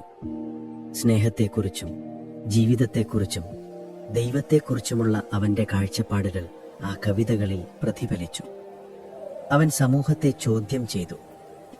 സ്നേഹിക്കുന്നവരെ ഭ്രാന്തന്മാരെന്ന് വിളിക്കുന്ന നിങ്ങളാണോ യഥാർത്ഥത്തിൽ ബുദ്ധിയുള്ളവർ എന്നവൻ പാറകളിൽ കോറിയിട്ടു. എന്നാൽ അവന്റെ ഏകാന്തത അത്ര പൂർണ്ണമായിരുന്നില്ല. ചിലപ്പോഴൊക്കെ അതുവഴി പോകുന്ന കച്ചവട സംഘങ്ങൾ അവനെ ദൂരെ നിന്ന് കാണുമായിരുന്നു. ഒരു കുന്നിന്റെ മുകളിൽ ചക്രവാളത്തിലേക്ക് നോക്കി നിൽക്കുന്ന ഒരു രൂപം. ആദ്യം അവർ കരുതും അതൊരു ജിന്നാണെന്ന്. എന്നാൽ അടുത്തു വരുമ്പോൾ അവർക്ക് മനസ്സിലാവും അതൊരു മനുഷ്യനാണെന്ന്. കീറിപ്പറിഞ്ഞ തുണി കൊണ്ട് മറച്ച ഒരു അസ്ഥികൂടം. അവർ അവനോട് വെള്ളം വേണോ ഭക്ഷണമോ വേണോ എന്ന് ചോദിക്കും. ചിലപ്പോൾ കുറച്ചു കാരക്കയോ റൊട്ടിയോ അവന് നേരെ നീട്ടും. എന്നാൽ മജ്നൂൻ അതൊന്നും ശ്രദ്ധിക്കില്ല. അവന്റെ കണ്ണുകൾ ശൂന്യമായിരിക്കും. അവൻ അവരെ കാണുന്നുണ്ടോ എന്ന് പോലും സംശയമാണ്. പകരം അവൻ അവരോട് ചോദിക്കും, നിങ്ങൾ ബനു ആമിർ ഗോത്രത്തിന്റെ വഴിയെയാണോ വരുന്നത്? നിങ്ങൾ ലൈല എന്ന പെൺകുട്ടിയെക്കുറിച്ച് എന്തെങ്കിലും കേട്ടോ? അവന്റെ ചോദ്യം കേട്ട് കച്ചവടക്കാർക്ക് കാര്യം മനസ്സിലാവും. ഇതാണ് കഥകളിൽ കേട്ട ആ മജ്നൂൻ. അവർ അവന് ദാനമായി നൽകിയ ഭക്ഷണം അവിടെ വെച്ച് യാത്ര തുടരും. പിന്നീട് പട്ടണങ്ങളിലും ഗ്രാമങ്ങളിലും എത്തുമ്പോൾ അവർ ഈ കണ്ടുമുട്ടലിനെ കുറിച്ച് പറയും. ഞങ്ങൾ മജ്നൂനെ കണ്ടു, അവൻ ജീവനോടെയുണ്ട്, ഇപ്പോഴും ലൈലയെക്കുറിച്ച് തന്നെയാണ് ചോദിക്കുന്നത്. അവൻ പാറകളിൽ കൊത്തിവെച്ച കവിതകൾ പകർത്തിയെടുത്ത് മറ്റുള്ളവരെ ചൊല്ലിക്കേൾപ്പിച്ചു. അങ്ങനെ മജ്നൂൻ മരുഭൂമിയിൽ ഏകാന്തനായി ജീവിക്കുമ്പോഴും അവന്റെ കവിതകൾ അറേബ്യ മുഴുവൻ സഞ്ചരിക്കാൻ തുടങ്ങി. അവന്റെ പ്രണയത്തിന്റെ തീവ്രതയും അവന്റെ വാക്കുകളുടെ സൗന്ദര്യവും ആളുകളെ അത്ഭുതപ്പെടുത്തി. അവനൊരു ഭ്രാന്തനായിരുന്നില്ല, മറിച്ച് പ്രണയത്തിന്റെ ദൈവികമായ രൂപമാണെന്ന് ചിലർ വിശ്വസിക്കാൻ തുടങ്ങി. അവന്റെ കവിതകൾ സാധാരണ പ്രണയ കവിതകൾ പോലെ അല്ലായിരുന്നു. അതിലൊരുതരം ആത്മീയതയുണ്ടായിരുന്നു. ലൈല എന്ന വ്യക്തിയേക്കാൾ ഉപരി പ്രണയമെന്ന ആശയത്തെ തന്നെയാണ് അവൻ ആരാധിക്കുന്നത് എന്ന് തോന്നിപ്പോകും. പക്ഷേ ഈ ലോകം തന്നെക്കുറിച്ച് എന്തു പറയുന്നു എന്നോ തന്റെ കവിതകൾ എത്ര പേർ പാടി നടക്കുന്നുവെന്നോ മജ്നൂൻ അറിഞ്ഞില്ല. അതവന്റെ വിഷയമായിരുന്നില്ല. അവന്റെ ലോകത്ത് അവനും അവന്റെ ലൈലയെക്കുറിച്ചുള്ള ഓർമ്മകളും പിന്നെ ഈ മരുഭൂമിയും മാത്രമേ ഉണ്ടായിരുന്നുള്ളൂ. ചിലപ്പോൾ ഒരു മരീചിക കാണുമ്പോൾ അത് ലൈല തന്നെ കാണാൻ വരുന്നതാണെന്ന് അവൻ തെറ്റിദ്ധരിക്കും. അങ്ങോട്ട് ഓടിച്ചെല്ലുമ്പോൾ മുന്നിൽ ശൂന്യമായ മണൽക്കാട് മാത്രം കണ്ട് അവൻ നിരാശനാകും. ചിലപ്പോൾ രാത്രിയിൽ ആഞ്ഞടിക്കുന്ന മണൽക്കാറ്റ് ലൈലയുടെ ദേഷ്യമാണെന്ന് അവൻ കരുതും. ഞാൻ എന്ത് തെറ്റാണ് നിന്നോട് ചെയ്തത് എന്ന് ചോദിച്ച് അവൻ കാറ്റിനോട് കെഞ്ചും. അവൻ സമൂഹത്തെ പൂർണ്ണമായി ഉപേക്ഷിച്ചു. മനുഷ്യരുമായുള്ള അവന്റെ അവസാനത്തെ കണ്ണിയും അറ്റുപോയിരുന്നു. അവനൊരു പേരോ ഗോത്രമോ കുടുംബമോ ഇല്ലായിരുന്നു. അവൻ മരുഭൂമിയുടെ ഭാഗമായി മാറി. അവിടത്തെ പാറകളെ പോലെ കഠിനനും മണൽത്തരികളെ പോലെ ഏകാഗിയുമായിരുന്നു അവൻ. ഖൈസ് എന്ന ചെറുപ്പക്കാരൻ ഒരു കവിയായിരുന്നു. എന്നാൽ മജ്നൂൻ കവിതയുടെ ആത്മാവ് തന്നെയായിരുന്നു. അവൻ ജീവിച്ചത് കവിതയിലാണ്, ശ്വാസമെടുത്തത് കവിതയിലാണ്. അങ്ങനെ ചുട്ടുപൊള്ളുന്ന മരുഭൂമിയുടെ ഹൃദയത്തിൽ ലോകം കണ്ട ഏറ്റവും വലിയ പ്രണയകാവ്യങ്ങളിലൊന്ന് രചിക്കപ്പെടുകയായിരുന്നു. രക്തവും മാംസവുമുള്ള ഒരു മനുഷ്യന്റെ ജീവിതം കൊണ്ട്. അവന്റെ ഓരോ ശ്വാസവും ലൈല എന്ന പേരിനു വേണ്ടിയായിരുന്നു.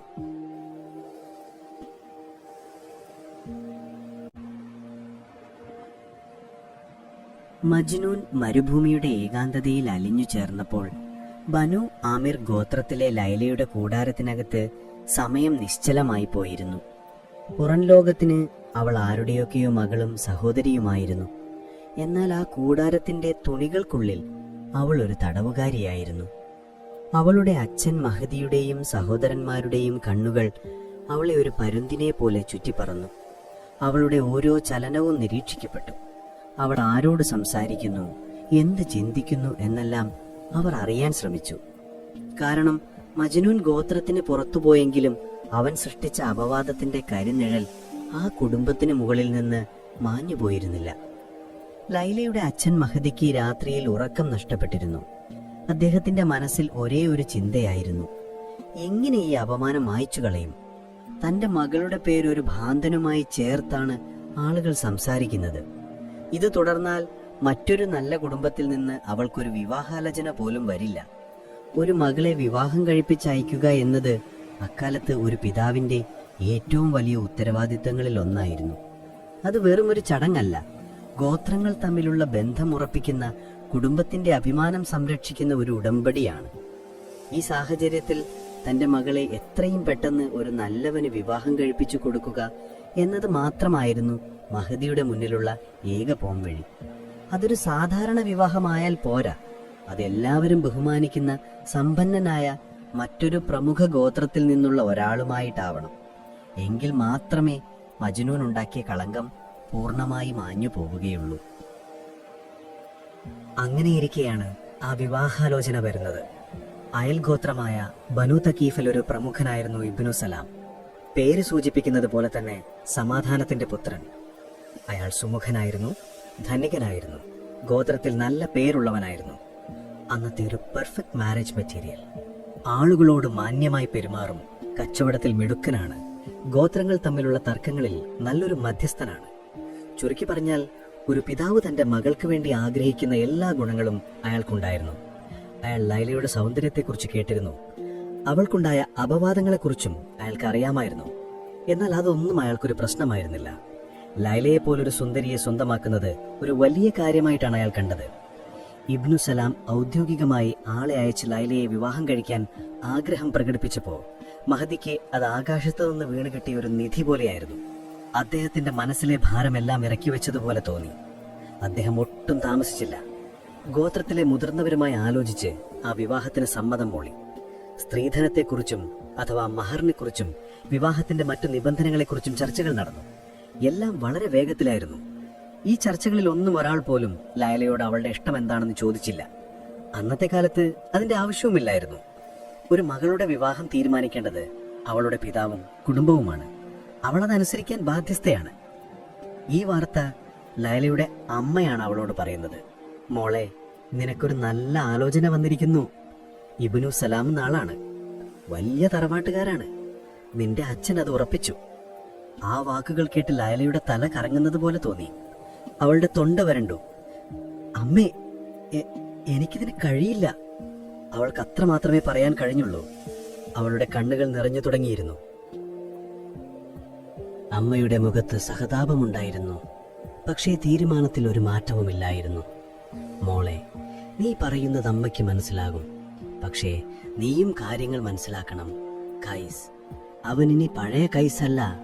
അവനൊരു ഭ്രാന്തനാണ്. അവനെ കൊണ്ട് നിനക്കൊരു ജീവിതമില്ല. കുടുംബത്തിനെ ഇനിയും അപമാനം സഹിക്കാൻ വയ്യ. ഇബ്നു സലാം നിന്നെ പൊന്നുപോലെ നോക്കും. എനിക്ക് പൊന്നുപോലെ ജീവിക്കേണ്ട അമ്മേ. ലൈലയുടെ ശബ്ദം ഒരു നേർത്ത വിതുമ്പലായി മാറി. എനിക്ക് കൈസിനെ മതി. അവൻ ഭ്രാന്തനായത് എനിക്ക് വേണ്ടിയല്ലേ. ആ ഭ്രാന്തിൽ പങ്കുചേരാനാണ് എനിക്കിഷ്ടം. അല്ലാതെ മറ്റൊരാളുടെ കൊട്ടാരത്തിൽ രാജ്ഞിയായി വാഴാനല്ല. അവൾ അപേക്ഷയോടെ അമ്മയുടെ കൈകളിൽ പിടിച്ചു. അച്ഛനോടൊന്ന് പറയുമോ ഈ വിവാഹത്തിൽ നിന്ന് എന്നെ ഒഴിവാക്കാൻ? പക്ഷെ ആ കൂടാരത്തിൽ അവളുടെ അപേക്ഷ കേൾക്കാൻ ആരുമുണ്ടായിരുന്നില്ല. അവളുടെ കരച്ചിൽ കേട്ട് അച്ഛൻ മഹദി അങ്ങോട്ട് വന്നു. അദ്ദേഹത്തിന്റെ മുഖം ഇരുണ്ടിരുന്നു. നിന്റെ ഇഷ്ടങ്ങൾക്കൊന്നും ഇവിടെ ഒരു സ്ഥാനവുമില്ല, അദ്ദേഹം കടുപ്പിച്ചു പറഞ്ഞു. ഞാൻ ഈ വിവാഹം ഉറപ്പിച്ചു. നീ എതിർത്താൽ നിന്റെ ഈ മുടി ഞാൻ മുറിച്ചു മാറ്റും. നിന്നെ ഈ കൂടാരത്തിനകത്ത് ഞാൻ ജീവനോടെ കുഴിച്ചു മൂടും. കുടുംബത്തിന്റെ അഭിമാനത്തേക്കാൾ വലുതല്ല നിന്റെ പ്രണയം. നീ ഇബ്നു സലാമിനെ വിവാഹം കഴിക്കും. അതാണ് അവസാനത്തെ വാക്ക്. അതോടെ ലൈലയുടെ അവസാനത്തെ പ്രതീക്ഷയും അണഞ്ഞു. അവൾക്ക് മനസ്സിലായി, താൻ ഒരു പോരാട്ടം നടത്തിയാൽ അത് അവളുടെ മരണത്തിലായിരിക്കും അവസാനിക്കുക എന്ന്. അവൾ എതിർക്കുന്നത് നിർത്തി. പക്ഷെ അതൊരു സമ്മതമായിരുന്നില്ല, അതൊരു കീഴടങ്ങലായിരുന്നു. അവളുടെ ശരീരം മാത്രം ആ കൽപ്പനയെ അനുസരിച്ചു. അവളുടെ ആത്മാവ് അപ്പോഴും മരുഭൂമിയിൽ മജ്നൂനെ തേടി അലയുകയായിരുന്നു. വിവാഹത്തിനുള്ള ഒരുക്കങ്ങൾ വളരെ വേഗത്തിൽ നടന്നു. ഗോത്രമാകെ അതൊരു ആഘോഷമാക്കി മാറ്റി. ആടുകളെയും ഒട്ടകങ്ങളെയും അറുത്തു. വലിയ സദ്യകൾ ഒരുങ്ങി. സംഗീതവും നൃത്തവും കൊണ്ട് കൂടാരങ്ങൾ മുഖരിതമായി. പെണ്ണുങ്ങളെല്ലാം ലൈലയെ ഒരുക്കാൻ അവളുടെ കൂടാരത്തിൽ ഒത്തുകൂടി. അവർ അവളെ കുളിപ്പിച്ചു. വില കൂടിയ സുഗന്ധദ്രവ്യങ്ങൾ പൂശി പേർഷ്യയിൽ നിന്ന് കൊണ്ടുവന്ന പട്ടുവസ്ത്രങ്ങൾ അണിയിച്ചു. അവളുടെ നീണ്ട മുടി മനോഹരമായി പിന്നിക്കെട്ടി. അതിൽ മുല്ലപ്പൂക്കൾ ചൂടി. സ്വർണാഭരണങ്ങൾ കൊണ്ട് അവളെ മൂടി. എന്നാൽ ലൈല ഇതൊന്നും അറിയുന്നുണ്ടായിരുന്നില്ല. അവളൊരു പാവയെപ്പോലെ അനങ്ങാതെ ഇരുന്നു കൊടുത്തു. അവളുടെ കണ്ണുകൾ ശൂന്യമായിരുന്നു. അതിൽ കണ്ണുനീർ വറ്റിപ്പോയിരുന്നു.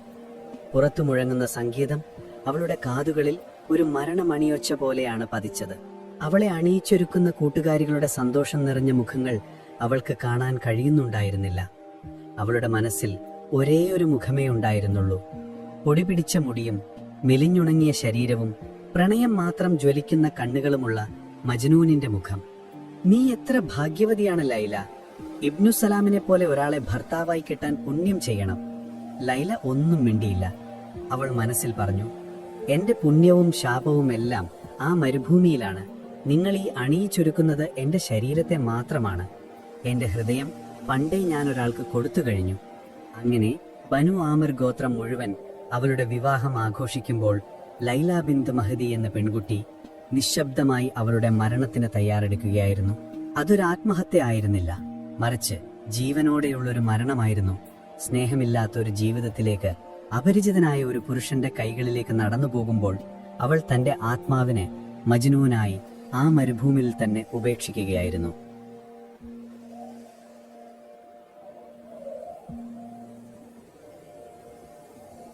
ലൈലയുടെ വിവാഹവാർത്ത മജ്നൂൻ എങ്ങനെ അറിഞ്ഞു എന്നതിന് ചരിത്രത്തിൽ പല കഥകളുണ്ട്. ഒരുപക്ഷെ അതുവഴി കടന്നുപോയ ഒരു കച്ചവട സംഘം സഹതാപത്തോടെ ആ വാർത്ത അവനോട് പറഞ്ഞിരിക്കാം. അല്ലെങ്കിൽ അവന്റെ ഹൃദയം അത് സ്വയം തിരിച്ചറിഞ്ഞിരിക്കാം. കാരണം ഒരു ദിവസം രാവിലെ അവൻ ഉറക്കമുണർന്നപ്പോൾ ചുറ്റുമുള്ള ലോകം കൂടുതൽ ഇരുണ്ടതായി അവന് തോന്നി. സൂര്യന് പ്രകാശമില്ലാത്തതുപോലെ, കാറ്റിന് കുളിരില്ലാത്തതുപോലെ. ആ ദിവസത്തിന് ശേഷം അവന്റെ പെരുമാറ്റം വീണ്ടും മാറി. അവൻ പാറകളിൽ കവിത എഴുതുന്നത് നിർത്തി, ആരോടെന്നില്ലാതെ സംസാരിക്കുന്നത് നിർത്തി. അവൻ പൂർണ്ണമായ ഒരു നിശബ്ദതയിലേക്ക് വീണുപോയി. അവന്റെ ഉള്ളിലെ ലോകം നിശ്ചലമായപ്പോൾ അവൻ പുറത്തുള്ള ലോകത്തെ കൂടുതൽ ശ്രദ്ധിക്കാൻ തുടങ്ങി. അതുവരെ അവന്റെ കണ്ണുകൾ കാണാത്ത പല കാഴ്ചകളും അവൻ കണ്ടു. മണലിലൂടെ ഇഴഞ്ഞു പോകുന്ന ഒരു പാമ്പിനെ, പാറയിടുക്കിൽ കൂടുകൂട്ടുന്ന പക്ഷികളെ, ദൂരെ കുന്നിൻ ചെരുവിൽ മേയുന്ന മാനുകളെ. അവൻ മണിക്കൂറുകളോളം ഒരേ ഇരിപ്പിലിരുന്ന് അവയെ നിരീക്ഷിക്കാൻ തുടങ്ങി. അവന്റെ ചലനമില്ലാത്ത രൂപം കണ്ട് മൃഗങ്ങൾക്ക് അവനോടുള്ള പേടി പതിയെ പതിയെ ഇല്ലാതായി. അവനൊരു ഭീഷണിയല്ല, മറിച്ച് തങ്ങളെപ്പോലെ മരുഭൂമിയുടെ ഭാഗമായ ഒരു ജീവിയാണെന്ന് അവ തിരിച്ചറിഞ്ഞു. ആദ്യമായി അവനോടടുത്തത് ഒരു കൂട്ടം മാനുകളായിരുന്നു. അവ സാധാരണയായി മനുഷ്യരെ കണ്ടാൽ ജീവനം കൊണ്ടോടുന്നവയാണ്. എന്നാൽ ഈ മനുഷ്യൻ വ്യത്യസ്തനായിരുന്നു. അവൻ കയ്യിൽ ആയുധങ്ങളൊന്നും കരുതിയിരുന്നില്ല. അവന്റെ കണ്ണുകളിൽ വേട്ടക്കാരന്റെ ക്രൗര്യമില്ലായിരുന്നു. പകരം അടങ്ങാത്ത ദുഃഖത്തിന്റെ ഒരു കടൽ മാത്രമാണ് അവർ ആ കണ്ണുകളിൽ കണ്ടത്. അവർ പതുക്കെ അവന്റെ അടുത്തേക്ക് വന്നു, മണം പിടിച്ചു. അവൻ അനങ്ങിയില്ല. ഒരു മാൻകുട്ടി ധൈര്യം സംഭരിച്ച് അവന്റെ കീറിപ്പറഞ്ഞ വസ്ത്രത്തിന്റെ തുമ്പിൽ നാക്കി. മജ്നൂൻ പതിയെ കൈനീട്ടി അതിന്റെ കഴുത്തിൽ തലോടി. ആ സ്പർശനത്തിൽ ഭയമായിരുന്നില്ല, വാത്സല്യമായിരുന്നു ഉണ്ടായിരുന്നത്. അന്നു മുതൽ ആ മാനുകൾ അവന്റെ കൂട്ടുകാരായി. അവൻ എവിടെ പോയാലും അവർ അവനെ അനുഗമിച്ചു. അവനൊരു മരത്തണലിൽ വിശ്രമിക്കുമ്പോൾ അവർ ചുറ്റും കിടന്നു. അവൻ മരുഭൂമിയിൽ നിന്ന് ശേഖരിക്കുന്ന കൈപ്പുള്ള പഴങ്ങൾ അവർക്ക് പങ്കുവെച്ചു കൊടുത്തു. പകരമായി വെള്ളം കണ്ടെത്താൻ കഴിയുന്ന സ്ഥലങ്ങൾ അവർ അവന് കാണിച്ചു കൊടുത്തു. അവൻ വീണ്ടും സംസാരിച്ചു തുടങ്ങി. ഇത്തവണ അത് മനുഷ്യരോടായിരുന്നില്ല, ഈ മിണ്ടാ പ്രാണികളോടായിരുന്നു. അവൻ അവർക്ക് ലൈലയെക്കുറിച്ച് പറഞ്ഞു, അവരുടെ കുട്ടിക്കാലത്തെക്കുറിച്ച് പറഞ്ഞു. മാനുകൾ വലിയ കണ്ണുകളോടെ ചെവി കൂർപ്പിച്ച് അവന്റെ കഥകൾ കേട്ടു. അവയ്ക്ക് ഭാഷ മനസ്സിലായില്ലായിരിക്കാം, പക്ഷെ അവന്റെ ശബ്ദത്തിലെ വേദന അവർ തിരിച്ചറിഞ്ഞു. ഒരു മാൻ അവന്റെ മടിയിൽ തലവെച്ച് കിടക്കുമ്പോൾ അവനത് ലൈല തന്നെയാണെന്ന് തോന്നിപ്പോകും. അവൻ അതിന്റെ നെറുകയിൽ തലോടി ലൈലയുടെ പേര് മന്ത്രിക്കും. ഈ സൗഹൃദം മറ്റു മൃഗങ്ങളും ശ്രദ്ധിക്കുന്നുണ്ടായിരുന്നു. കുറുക്കന്മാരും മരുഭൂമിയിലെ മുയലുകളും അവന്റെ സാന്നിധ്യത്തിൽ ഭയമില്ലാതെ പുറത്തു വരാൻ തുടങ്ങി. പക്ഷികൾ അവന്റെ തോളത്തും തലയിലും വന്നിരുന്നു. അവനൊരു മനുഷ്യനാണെന്ന കാര്യം അവയെല്ലാം മറന്നുപോയിരുന്നു. അവനെ സംബന്ധിച്ചിടത്തോളം മനുഷ്യർ നൽകിയതിനേക്കാൾ വലിയ സ്നേഹവും പരിഗണനയുമാണ് ഈ മൃഗങ്ങൾ നൽകിയത്. അവരവനെ ഭ്രാന്തനെന്ന് വിളിച്ചില്ല, കല്ലെറിഞ്ഞില്ല, അവനെ ഒറ്റപ്പെടുത്തിയില്ല. അവർ അവന്റെ ദുഃഖത്തിൽ പങ്കുചേർന്നു, അവന്റെ ഏകാന്തതയ്ക്ക് കൂട്ടായി നിന്നു. ചില ചരിത്രകാരന്മാർക്കിടയിൽ ഒരു സംശയം ഇപ്പോഴും നിലനിൽക്കുന്നുണ്ട്. മജ്നൂന് മൃഗങ്ങളുമായി സംസാരിക്കാൻ ശരിക്കും ഒരു പ്രത്യേക കഴിവുണ്ടായിരുന്നോ, അതോ അവന്റെ ഭ്രാന്തിന്റെ ഭാഗമായ ഒരു തോന്നൽ മാത്രമായിരുന്നോ അത്? കാരണം എന്തു തന്നെ ആയാലും ആ മരുഭൂമിയിൽ ഒരു പുതിയ ലോകം സൃഷ്ടിക്കപ്പെടുകയായിരുന്നു. അവിടെ സ്നേഹത്തിന് നിയമങ്ങളില്ലായിരുന്നു, സൗഹൃദത്തിന് അതിരുകളില്ലായിരുന്നു. മനുഷ്യരുപേക്ഷിച്ച ഒരു മനുഷ്യനെ മൃഗങ്ങൾ അവരൊരു രാജാവായി സ്വീകരിക്കുകയായിരുന്നു. ഒരു ദിവസം ആ വഴി കടന്നുപോവുകയായിരുന്ന ഒരു സംഘം വേട്ടക്കാർ ഒരു അത്ഭുതകരമായ കാഴ്ച കണ്ടു. ഒരു പാറപ്പുറത്ത് മജ്നൂൻ ഇരിക്കുന്നു. അവന്റെ മടിയിൽ ഒരു കുറുക്കൻ തലവെച്ചുറങ്ങുന്നു. ചുറ്റും മാനുകൾ ഒരു കാവൽക്കാരെ പോലെ നിൽക്കുന്നു. അവന്റെ തോളിൽ പക്ഷികൾ ചിലയ്ക്കുന്നു. വേട്ടക്കാർക്ക് തങ്ങളുടെ കണ്ണുകളെ വിശ്വസിക്കാൻ കഴിഞ്ഞില്ല. അവർ കണ്ടത് ഒരു മനുഷ്യനെയല്ല, മറിച്ച് മൃഗങ്ങളുടെ ഒരു പ്രവാചകനെയാണ്. അവർ ഭയത്തോടെയും ബഹുമാനത്തോടെയും ദൂരെ മാറി നിന്ന് ആ കാഴ്ച നോക്കിക്കണ്ടു.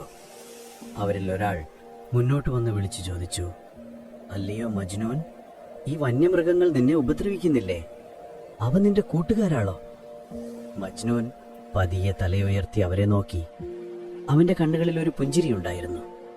അവരെന്നെ എന്തിനു ഉപദ്രവിക്കണം? അവൻ ചോദിച്ചു. അവരുടെ ഹൃദയത്തിൽ മനുഷ്യരുടേതുപോലുള്ള ക്രൂരതയില്ല. അവർ സ്നേഹിച്ചാൽ ജീവൻ നൽകും. നിങ്ങൾ മനുഷ്യരാണ് സ്നേഹിക്കുന്നവരെ കൊല്ലുന്നത്. ആ വാക്കുകൾ കേട്ട് വേട്ടക്കാർക്ക് ഉത്തരം മുട്ടിപ്പോയി. അവർ ആയുധങ്ങൾ താഴെ വെച്ച് അവനെ വണങ്ങി. അന്നു മുതൽ ആ പ്രദേശത്തൊരു അലിഖിത നിയമം നിലവിൽ വന്നു. മജ്നൂന്റെ കൂട്ടുകാരായ മൃഗങ്ങളെ ആരും വേട്ടയാടാൻ പാടില്ല. അവ മജ്നൂന്റെ സംരക്ഷണയിലുള്ളവയാണ്. അങ്ങനെ മരുഭൂമിയിലെ ആ ഭാഗം മൃഗങ്ങൾക്കൊരു അഭയകേന്ദ്രമായി മാറി. അവിടെ അവർക്ക് മനുഷ്യരെ പേടിക്കാതെ ജീവിക്കാൻ കഴിഞ്ഞു. മജ്നൂൻ വെറുമൊരു ഭ്രാന്തൻ കവിയല്ല, മറിച്ച് മൃഗങ്ങളുടെ സംരക്ഷകൻ കൂടിയായി മാറി. അവന്റെ കവിതകളിലും ഈ മാറ്റം പ്രകടമായിരുന്നു. അവൻ വീണ്ടും കവിതകൾ എഴുതാൻ തുടങ്ങി. പക്ഷെ ഇത്തവണ ലൈലയോടൊപ്പം തന്നെ ഈ മൃഗങ്ങളെക്കുറിച്ചും അവൻ എഴുതി. മാനുകളുടെ കണ്ണുകളെ ലൈലയുടെ കണ്ണുകളോട് ഉപമിച്ചവൻ ഇപ്പോൾ ലൈലയുടെ നിഷ്കളങ്കതയെ മാനുകളോട് ഉപമിച്ചു. കുറുക്കന്റെ സ്നേഹത്തെക്കുറിച്ചും പക്ഷികളുടെ സംഗീതത്തെക്കുറിച്ചും അവൻ പാടി. അവന്റെ പ്രണയം ലൈല എന്നൊരു വ്യക്തിയിൽ നിന്ന് പ്രപഞ്ചത്തിലെ സർവ്വ ജീവജാലങ്ങളിലേക്കും വ്യാപിക്കുകയായിരുന്നു. അതൊരു തരം ആത്മീയമായ ഉണർവായിരുന്നു. ലൈലയോടുള്ള പ്രണയം അവനെ ദൈവത്തോടടുപ്പിക്കുകയായിരുന്നു. ഓരോ ജീവിയിലും അവൻ ലൈലയുടെ ഒരു അംശം കണ്ടു, അല്ലെങ്കിൽ ദൈവത്തിന്റെ ഒരു രൂപം കണ്ടു. അവൻ ഭക്ഷണം കഴിക്കുന്നത് പോലും മൃഗങ്ങളോടൊപ്പമായി. കയ്യിൽ കിട്ടുന്നത് എന്താണോ അത് അവർക്ക് കൂടി പങ്കുവെച്ചാണ് അവൻ കഴിച്ചിരുന്നത്. ചിലപ്പോൾ ഒരു സിംഹം പോലും അവന്റെ അരികിൽ വന്ന് ശാന്തനായി ഇരിക്കുമായിരുന്നു എന്ന് ചില കഥകളിൽ പറയുന്നുണ്ട്. കാരണം മജ്നൂനിന്റെ ശരീരത്തിൽ നിന്ന് പുറത്തു വന്നത് ഭയത്തിന്റെ ഗന്ധമായിരുന്നില്ല, സ്നേഹത്തിൻ്റെതായിരുന്നു. മൃഗങ്ങൾക്ക് അത് തിരിച്ചറിയാൻ കഴിഞ്ഞിരുന്നു. ഈ കാലഘട്ടത്തിലാണ് മജ്നൂനിന്റെ ജീവിതം ഒരു ഇതിഹാസമായി മാറുന്നത്. അവൻ മനുഷ്യരുടെ ലോകത്ത് നിന്ന് പൂർണ്ണമായി അകന്നു. പകരം മൃഗങ്ങളോടും പ്രകൃതിയോടും സംസാരിക്കുന്ന ഒരു വിശുദ്ധനായി അവൻ മാറി. ലൈലയുടെ വിവാഹം അവനെ തളർത്തിക്കളയുന്നതിന് പകരം അവനെ മറ്റൊരു തലത്തിലേക്ക് ഉയർത്തുകയാണ് ചെയ്തത്. അവന്റെ പ്രണയം വ്യക്തിപരമായ ഒരു ഇഷ്ടത്തിൽ നിന്ന് സാർവലൗകികമായ ഒരു സ്നേഹമായി പരിണമിച്ചു. അവൻ വെറും ലൈലയുടെ മജ്നൂൻ ആയിരുന്നില്ല, മറിച്ച് മരുഭൂമിയുടെ ആത്മാവ് തന്നെയായി മാറുകയായിരുന്നു. മനുഷ്യർക്ക് മനസ്സിലാക്കാൻ കഴിയാത്ത ഒരു ലോകം, സ്നേഹത്തിന്റെ മാത്രം നിയമങ്ങളുള്ള ഒരു സാമ്രാജ്യം അവൻ ആ മരുഭൂമിയിൽ കെട്ടിപ്പടുത്തു. അവന്റെ ഒരേയൊരു പ്രജകൾ ആ മിണ്ടാപ്രാണികളായിരുന്നു.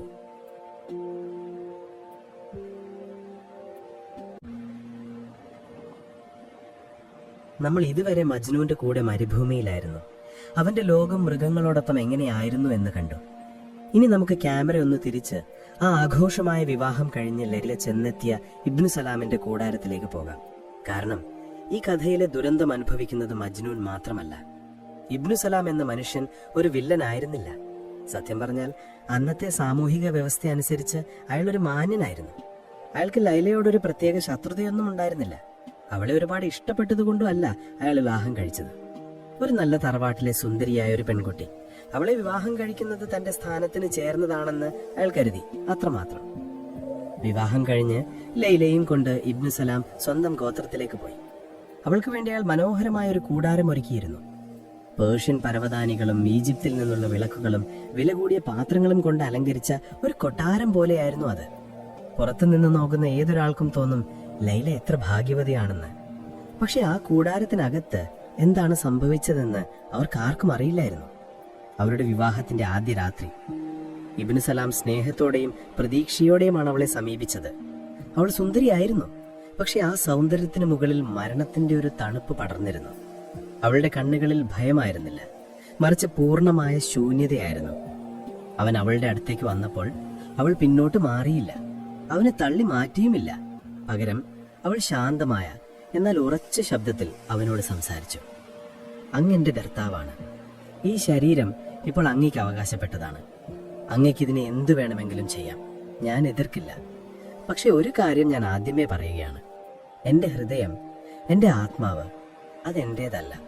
അത് പണ്ടേ ഞാൻ കൈസ് എന്ന എൻ്റെ പ്രിയതമന് നൽകിക്കഴിഞ്ഞു. അതുകൊണ്ട് ഈ ശരീരത്തിൽ നിന്ന് നിങ്ങൾക്ക് സ്നേഹത്തിന്റെ ഒരു കണിക പോലും തിരികെ പ്രതീക്ഷിക്കരുത്. ഞാനൊരു കല്ല് പോലെ ആയിരിക്കും. ജീവനില്ലാത്ത ഒരു ശരീരം മാത്രമായിരിക്കും അങ്ങയുടെ കൂടെ ഉണ്ടാവുക. അവളുടെ വാക്കുകൾ ഒരിടുത്തി പോലെയാണ് ഇബ്നു സലാമിന്റെ ചെവിയിൽ പതിച്ചത്. അവൻ ഒരു നിമിഷം നിശബ്ദനായി നിന്നുപോയി. അവൻ പ്രതീക്ഷിച്ചത് ഇതല്ല. ഒരുപക്ഷെ കുറച്ചു കണ്ണുനീരോ അല്ലെങ്കിൽ അല്പം പരിഭവമോ. പക്ഷേ ഇത്രയും തണുത്ത ഉറച്ച വാക്കുകൾ അവൻ പ്രതീക്ഷിച്ചിരുന്നില്ല. അവന്റെ പുരുഷാഭിമാനം മുറിപ്പെട്ടു. അവൻ ഒരു നിമിഷം ദേഷ്യം വന്നു. അവളെ ബലമായി കീഴ്പ്പെടുത്താൻ ഒരു നിമിഷം അവൻ ചിന്തിച്ചു. പക്ഷേ അവളുടെ മുഖത്തേക്ക് നോക്കിയപ്പോൾ ആ ദേഷ്യം അലിഞ്ഞുപോയി. ആ ശൂന്യമായ കണ്ണുകളിൽ നോക്കി നിൽക്കാൻ അവന് കഴിഞ്ഞില്ല. അതിലൊരു ഭ്രാന്തുണ്ടായിരുന്നു. പക്ഷേ അത് മജ്നൂണിന്റെ ഭ്രാന്ത് പോലെ അല്ലായിരുന്നു. അതൊരു തണുത്തുറഞ്ഞ ഭ്രാന്തായിരുന്നു. ഇബ്നു സലാം ഒരു മാന്യനായിരുന്നു. അയാൾക്കൊരു സ്ത്രീയെ അവളുടെ ഇഷ്ടമില്ലാതെ കീഴ്പ്പെടുത്താൻ തോന്നിയില്ല. ഒരുപക്ഷെ അവൾ പുതിയൊരു ജീവിതത്തിലേക്ക് വന്നതിന്റെ പരിഭ്രമത്തിലായിരിക്കാം ഇങ്ങനെ സംസാരിക്കുന്നത് എന്നവൻ സ്വയം സമാധാനിച്ചു. കുറച്ചു ദിവസം കഴിയുമ്പോൾ എല്ലാം ശരിയാകുമെന്ന് അവൻ വിശ്വസിച്ചു. നീ വിശ്രമിച്ചോളൂ ലൈല. അത്രമാത്രം പറഞ്ഞ് അയാൾ കൂടാരത്തിന്റെ മറ്റൊരു കോണിൽ പോയി കിടന്നു. ആ രാത്രി അവർക്കിടയിൽ ഒരു മരുഭൂമിയുടെ അത്രയും ദൂരമുണ്ടായിരുന്നു. എന്നാൽ ദിവസങ്ങൾ കടന്നുപോയിട്ടും ആ ദൂരം കുറഞ്ഞില്ല, കൂടുകയാണുണ്ടായത്. പുറം ലോകത്തിനു മുന്നിൽ ലൈല ഒരു ഉത്തമ ഭാര്യയായിരുന്നു.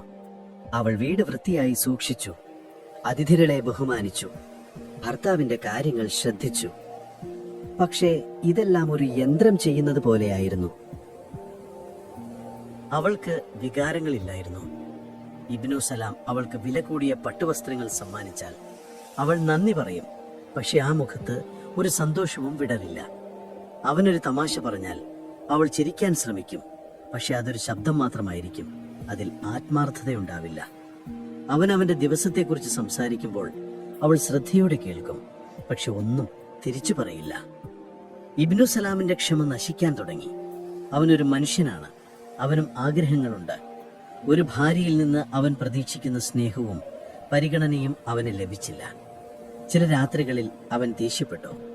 ലൈല, നീ എന്താണ് ഇങ്ങനെ ഒരു പ്രതിമയെ പോലെ? ഞാൻ നിന്റെ ഭർത്താവാണ്, എന്നോട് സംസാരിച്ചുകൂടെ?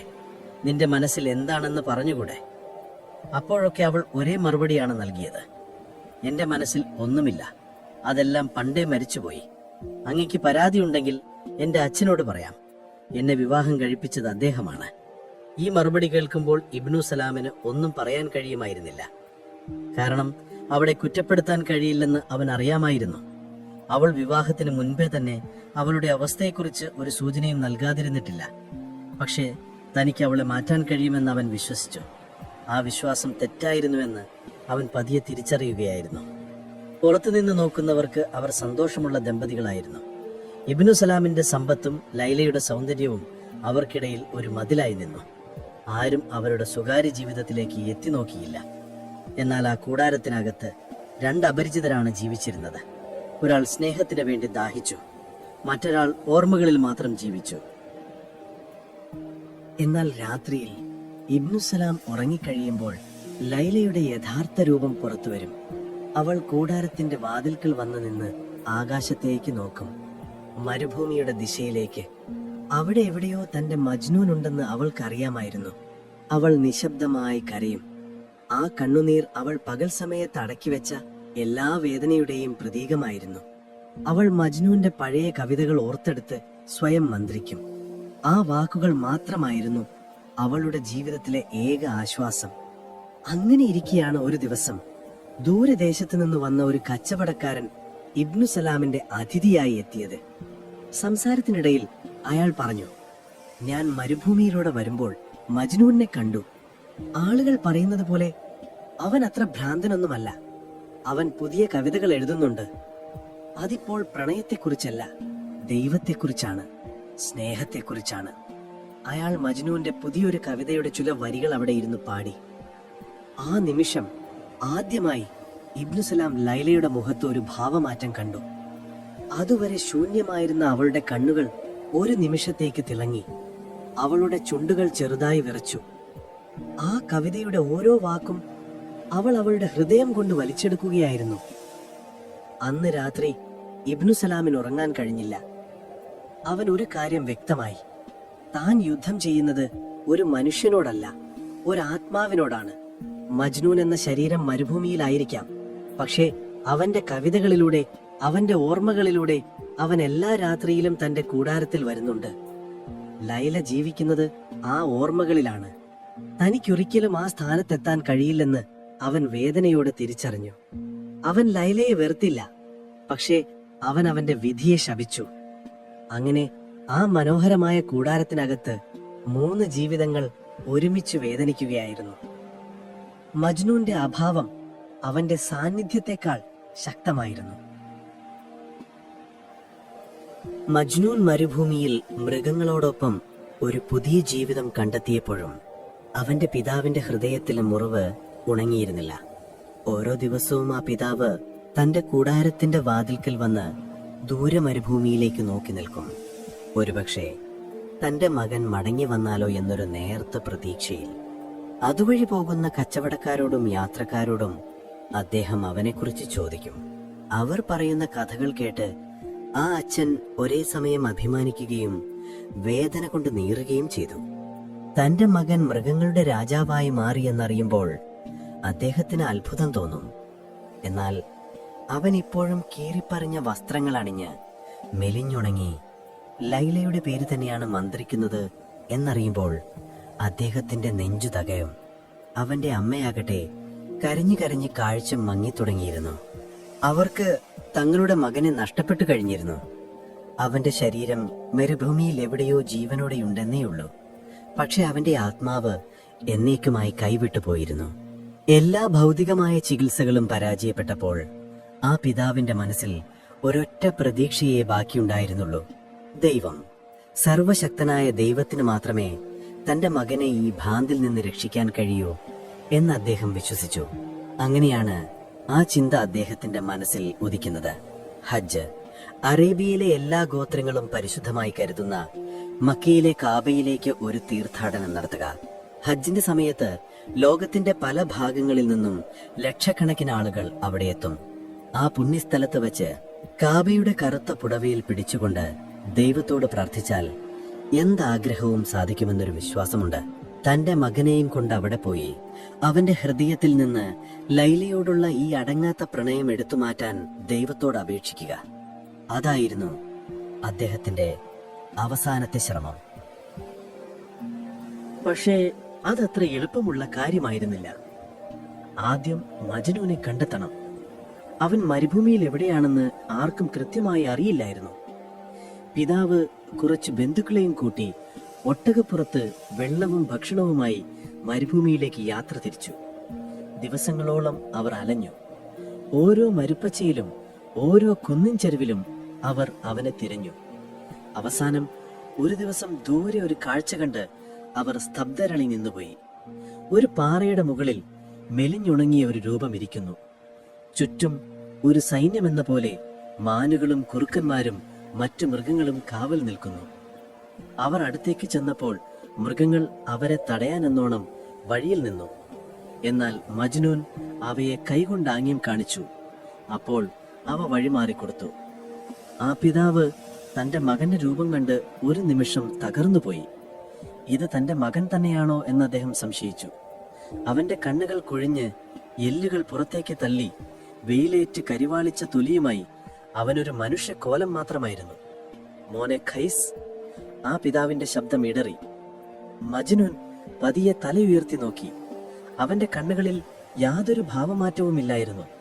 അച്ഛൻ എന്തിനാണ് ഇവിടെ വന്നത്? അവൻ ശാന്തമായി ചോദിച്ചു. ഞാൻ നിന്നെ കൊണ്ടുപോകാൻ വന്നതാണ്, പിതാവ് പറഞ്ഞു.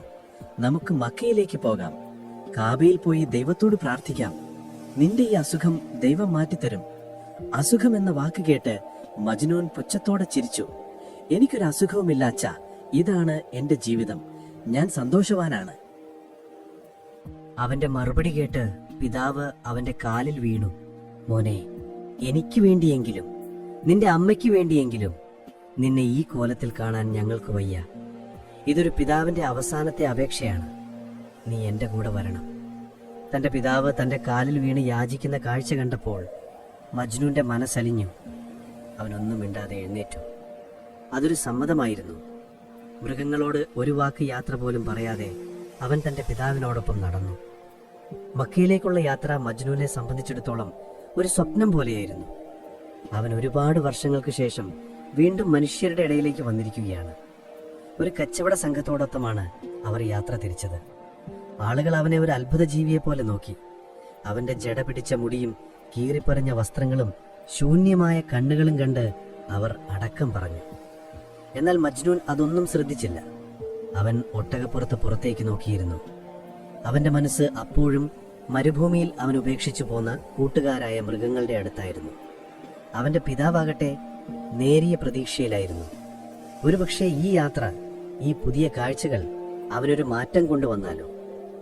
ദിവസങ്ങൾ നീണ്ട യാത്രയ്ക്ക് ശേഷം അവർ മക്കയുടെ അതിർത്തിയിലെത്തി. മജ്നൂന്റെ ലോകത്തിൽ നിന്ന് പൂർണ്ണമായും വ്യത്യസ്തമായ ഒരു ലോകമായിരുന്നു അത്. ലക്ഷക്കണക്കിന് ആളുകളുടെ ആരവം, പ്രാർത്ഥനകളുടെ ശബ്ദം, പലതരം സുഗന്ധദ്രവ്യങ്ങളുടെ മണം. അവന്റെ ശാന്തമായ മരുഭൂമിയിൽ നിന്ന് നേരെ ഒരു കടലിന്റെ നടുവിലേക്ക് വീണതുപോലെ അവന് തോന്നി. ആൾക്കൂട്ടത്തിൽ അവനെ നഷ്ടപ്പെട്ടു പോകാതിരിക്കാൻ അവന്റെ പിതാവ് അവന്റെ കയ്യിൽ മുറുകെ പിടിച്ചു. അവർ കാബയുടെ അടുത്തേക്ക് നടന്നു. കറുത്ത പട്ടുകൊണ്ട് മൂടിയ, സ്വർണ്ണ നൂൽ കൊണ്ട് ഖുർആൻ വചനങ്ങൾ തുന്നിച്ചേർത്ത ആ വലിയ കെട്ടിടം ഒരു ദൈവീകമായ പ്രഭയോടെ അവിടെ നിന്നു. അതിനെ വലം വയ്ക്കുന്ന ആയിരക്കണക്കിന് ആളുകൾ, അവരുടെ പ്രാർത്ഥനകൾ അന്തരീക്ഷത്തിൽ നിറഞ്ഞു നിന്നു. മജ്നൂന്റെ പിതാവിന്റെ ഹൃദയം പ്രതീക്ഷ കൊണ്ട് തുടിക്കുകയായിരുന്നു.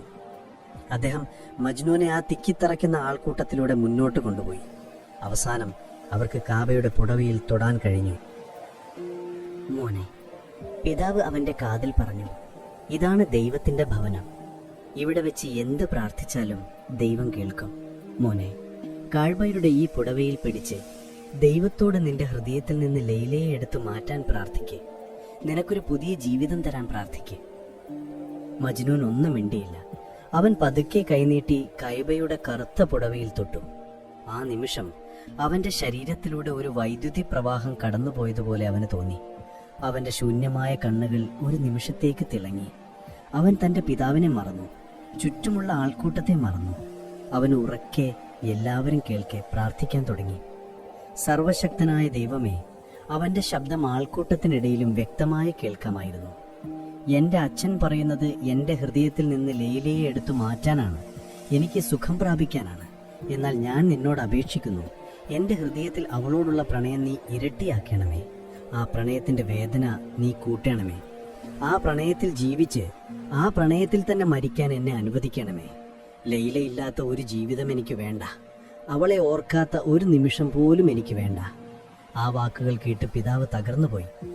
അദ്ദേഹത്തിന്റെ ലോകം തലകീഴായി മറിഞ്ഞു. തന്റെ അവസാനത്തെ പ്രതീക്ഷയും കൺമുന്നിൽ വെച്ച് ചില്ലുകൊട്ടാരം പോലെ തകർന്നടിയുന്നത് അദ്ദേഹം കണ്ടു. അദ്ദേഹം മജ്നൂനെ അവിടെ നിന്ന് പിടിച്ചു വലിച്ച് ആൾക്കൂട്ടത്തിന്റെ പുറത്തേക്ക് കൊണ്ടുവന്നു.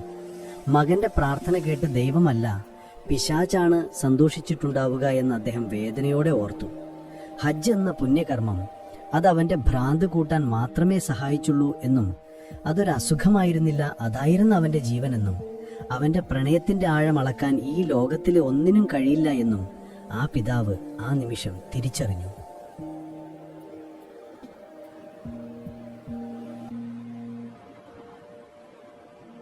മക്കയിലെ കാബയിൽ വെച്ച് മജ്നൂൻ പ്രാർത്ഥിച്ച ആ പ്രാർത്ഥന കാട്ടുതീ പോലെയാണ് അറേബ്യൻ ഗോത്രങ്ങൾക്കിടയിൽ പടർന്നത്.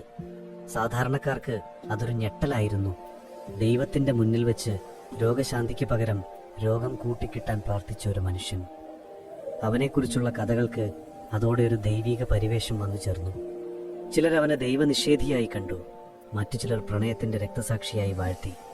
ഈ വാർത്ത ലൈലയുടെയും ചെവിയിലെത്തി. ഒരുപക്ഷെ അവളുടെ ഭർത്താവ് ഇബ്നു സലാം ആയിരിക്കാം പുച്ഛത്തോടെ ആ വാർത്ത അവളെ അറിയിച്ചത്.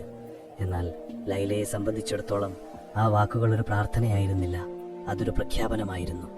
ഈ ലോകം തങ്ങളെ ഒരുമിപ്പിച്ചില്ലെങ്കിലും അവന്റെ ഹൃദയം എന്നേക്കും തൻ്റേത് മാത്രമായിരിക്കുമെന്ന പ്രഖ്യാപനം.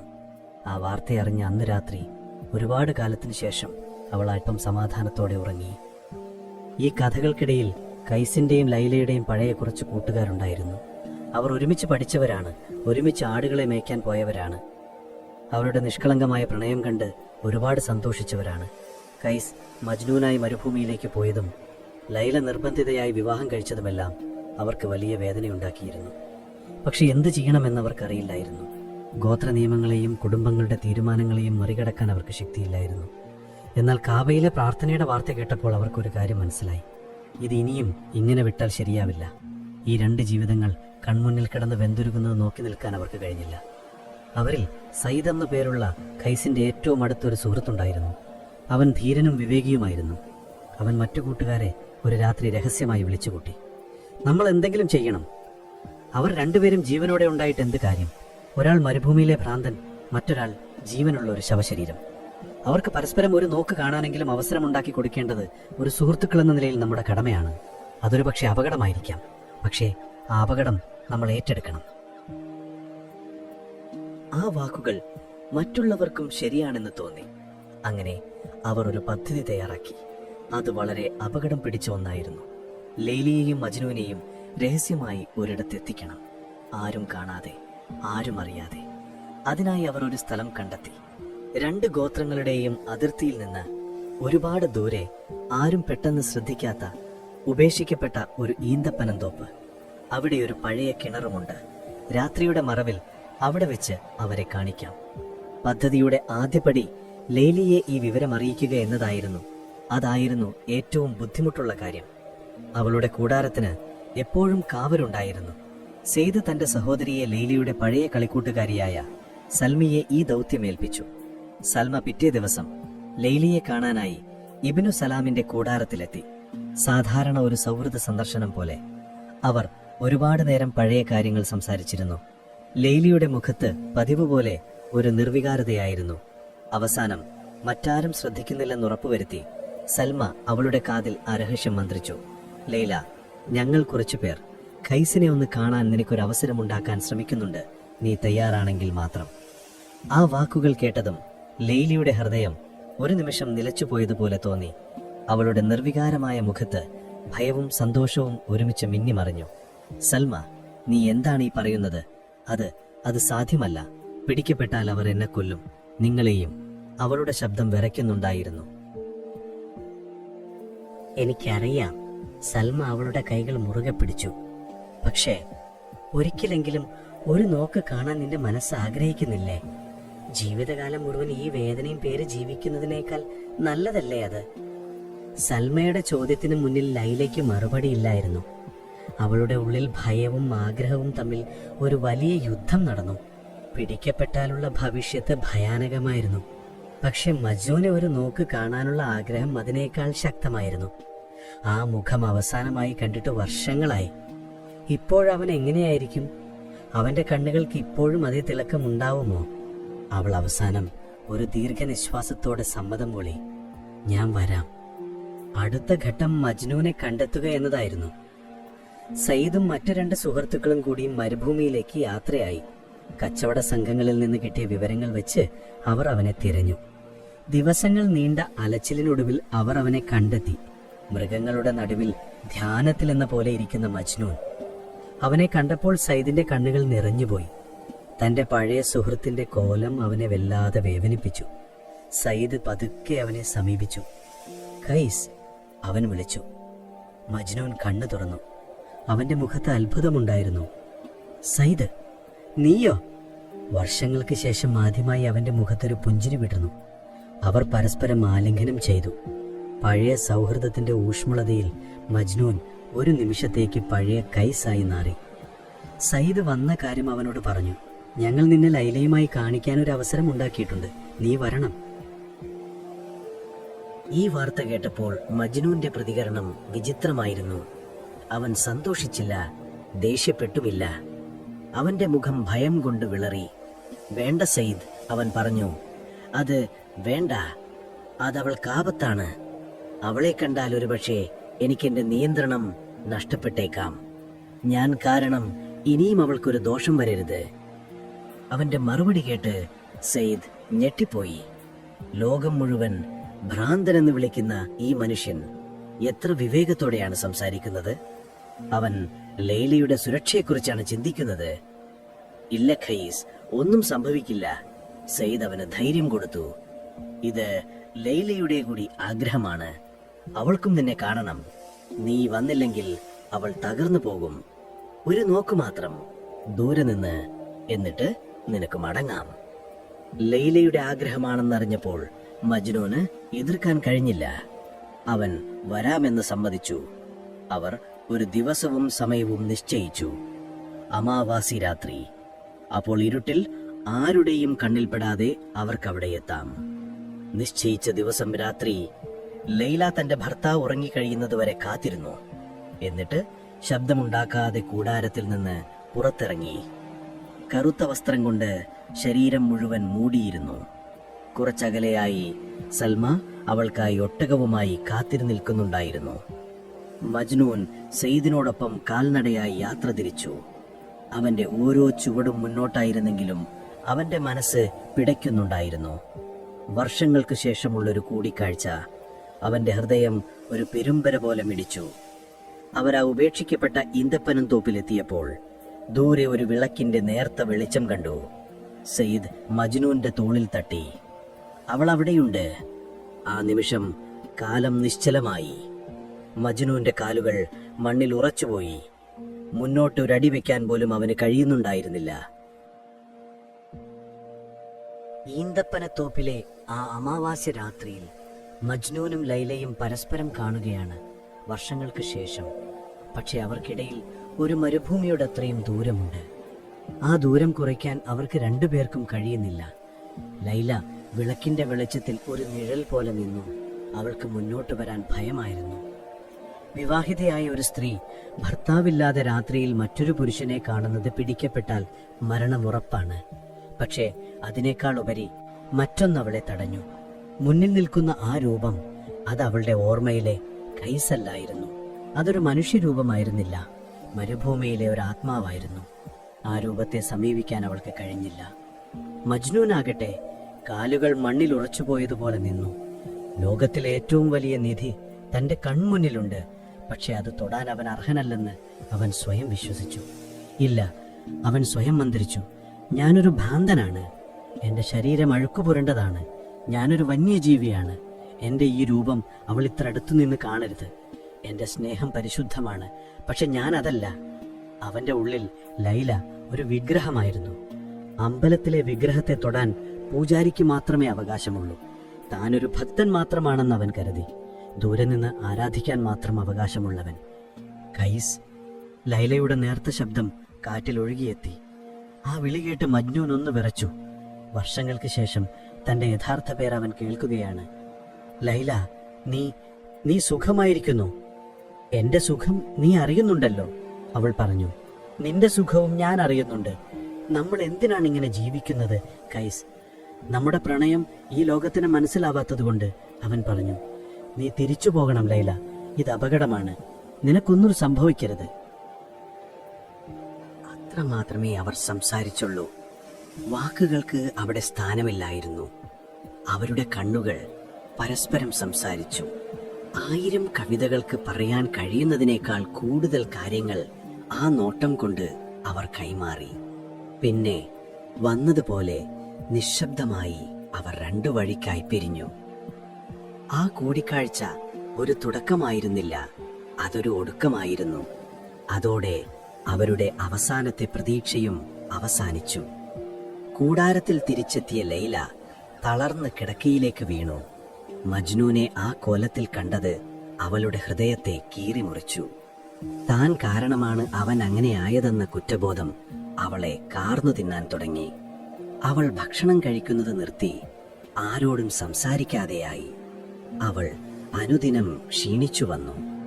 ഇബ്നു സലാം പേടിച്ച് ഏറ്റവും നല്ല വൈദ്യന്മാരെ കൊണ്ടുവന്നു. പക്ഷെ ആർക്കും അവളുടെ അസുഖം കണ്ടെത്താൻ കഴിഞ്ഞില്ല. കാരണം അവളുടെ രോഗം ശരീരത്തിലായിരുന്നില്ല.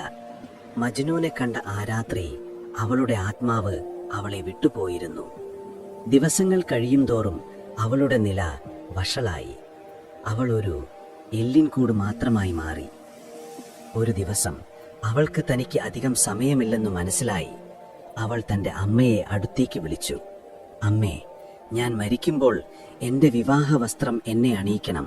ഒരു മണവാട്ടിയായി എനിക്ക് മരിക്കണം. പിന്നെ ഖൈസിനോട് പറയണം ഞാൻ അവനെ സ്വർഗത്തിൽ കാത്തിരിക്കുമെന്ന്. അത്രയും പറഞ്ഞ് അവൾ അവസാനമായി അവന്റെ പേര് മന്ത്രിച്ചു, മജ്നൂൻ. അതോടെ ആ കണ്ണുകൾ എന്നേക്കുമായി അടഞ്ഞു. മജ്നൂൻ മരുഭൂമിയിൽ തിരിച്ചെത്തി. ആ കൂടിക്കാഴ്ചയ്ക്ക് ശേഷം അവൻ കൂടുതൽ നിശബ്ദനായി. മൃഗങ്ങളോട് പോലും അവൻ സംസാരിക്കാതെയായി. അവന്റെ ലോകം പൂർണ്ണമായും ഇല്ലാതായി. അങ്ങനെ ഇരിക്കെയാണ് ഒരു ദിവസം സെയ്ദ് കരഞ്ഞുകൊണ്ട് അവന്റെ അടുത്തേക്ക് ഓടിവരുന്നത് അവൻ കണ്ടത്. സെയ്ദിന്റെ മുഖം കണ്ടപ്പോൾ തന്നെ മജ്നൂന് മനസ്സിലായി. അവന്റെ ഹൃദയം ഒരു നിമിഷം നിലച്ചു. അവൾ പോയി ഖൈസ്, സെയ്ദ് പൊട്ടിക്കരഞ്ഞുകൊണ്ട് പറഞ്ഞു. മജ്നൂൻ ഞെട്ടിയില്ല, കരഞ്ഞില്ല. അവന്റെ മുഖത്ത് ഒരു ഭാവവ്യത്യാസവും ഉണ്ടായില്ല. അവൻ പതുക്കെ എഴുന്നേറ്റ് നിന്നു. എന്നിട്ട് ലൈലയുടെ ഗോത്രത്തിന്റെ ദിശയിലേക്ക് നോക്കി. അവന്റെ കണ്ണുകൾ ശൂന്യമായിരുന്നു. അവളുടെ ശരീരം മാത്രമേ പോയുള്ളൂ സെയ്ദ്. അവളുടെ ആത്മാവ് ഇപ്പോൾ എൻ്റെ കൂടെയുണ്ട്. എനിക്കിപ്പോൾ പോകണം. അവൾ എന്നെ കാത്തിരിക്കുന്നുണ്ടാകും. സെയ്ദ് അവനെ തടയാൻ ശ്രമിച്ചു. വേണ്ട ഖൈസ്, നീ ഇപ്പോൾ അങ്ങോട്ട് പോകുന്നത് ശരിയല്ല. അവരുടെ ഗോത്രം നിന്നെ കണ്ടാൽ അവരെന്നെ എന്തു ചെയ്യാനാണ് സെയ്ദ്?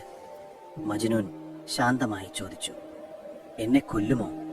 അതാണല്ലോ എനിക്കിപ്പോൾ വേണ്ടതും. അവൻ സെയ്ദിനെ മറികടന്ന് മുന്നോട്ട് നടന്നു. അവന്റെ നടത്തത്തിന് പഴയ വേഗതയില്ലായിരുന്നു. അതൊരു തീർത്ഥാടകന്റെ നടത്തം പോലെയായിരുന്നു. ഓരോ ചുവടും ഉറച്ചതായിരുന്നു. അവന്റെ മൃഗങ്ങൾ കുറച്ചു ദൂരം അവനെ നിശബ്ദമായി അനുഗമിച്ചു. പിന്നെ അവനൊരു മടക്കമില്ലാത്ത യാത്രയാണ് പോകുന്നതെന്ന് തിരിച്ചറിഞ്ഞ പോലെ അവ അവിടെ തന്നെ നിന്നു. മജ്നൂൻ ലൈലയുടെ ഗോത്രത്തിന്റെ ശ്മശാന ഭൂമിയിലെത്തുമ്പോൾ നേരം പുലർന്നിരുന്നു. ആളുകൾ അവനെ ദൂരെ നിന്നേ കണ്ടു. പക്ഷെ ഇത്തവണ ആരും അവനെ കല്ലെറിയാൻ വന്നില്ല. ആരും അവനെ ആട്ടിപ്പായച്ചില്ല. ആ മെലിഞ്ഞുണങ്ങിയ രൂപത്തിൽ നിന്ന് വമിക്കുന്ന ദുഃഖത്തിന്റെ തീവ്രത അവരെ നിശ്ചലരാക്കി. അതൊരു ഭ്രാന്തന്റെ വരവായിരുന്നില്ല, മറിച്ച് ഒരു വിധിയുടെ പൂർത്തീകരണമായിരുന്നു. അവൻ നേരെ നടന്നത് പുതുതായി മണ്ണിട്ട ഒരു ഖബറിന്റെ അടുത്തേക്കാണ്. അതിനു മുകളിൽ വെച്ച അടയാളക്കല്ലിൽ അവൻ വിരലോടിച്ചു. ആ മണ്ണിന് പുതിയ പൂക്കളുടെ ഗന്ധമുണ്ടായിരുന്നു. അവൻ ആ ഖബറിന് മുന്നിൽ മുട്ടുകുത്തി. അവന്റെ കണ്ണുകളിൽ നിന്ന് ആദ്യമായി കണ്ണുനീരൊഴുകി. അത് ദുഃഖത്തിന്റെ കണ്ണുനീരായിരുന്നില്ല, സന്തോഷത്തിൻ്റെതായിരുന്നു. വർഷങ്ങളായി പിരിഞ്ഞിരുന്നവർ ഒന്നിക്കുന്നതിന്റെ സന്തോഷം. അവൻ ആ മണ്ണിനെ കെട്ടിപ്പിടിച്ച് അതിലേക്ക് മുഖമമർത്തി. ലൈല, അവൻ മന്ത്രിച്ചു. ഞാൻ വന്നു നിന്റെ അടുത്തേക്ക്. ഈ ലോകം നമ്മളെ അകറ്റി, പക്ഷെ ഈ മണ്ണ് നമ്മളെ ഒരുമിപ്പിക്കും. അവൻ ആ ഖബറിനു മുകളിൽ കിടന്നു. ആകാശത്തേക്ക് നോക്കി അവന്റെ അവസാനത്തെ കവിത പാടി. അത് മരണത്തെക്കുറിച്ചായിരുന്നില്ല, പ്രണയത്തിന്റെ അനശ്വരതയെക്കുറിച്ചായിരുന്നു. ആ കവിതയുടെ അവസാന വരികൾ അവന്റെ ചുണ്ടിൽ നിന്നും മായും മുൻപേ അവന്റെ ശ്വാസം നിലച്ചു.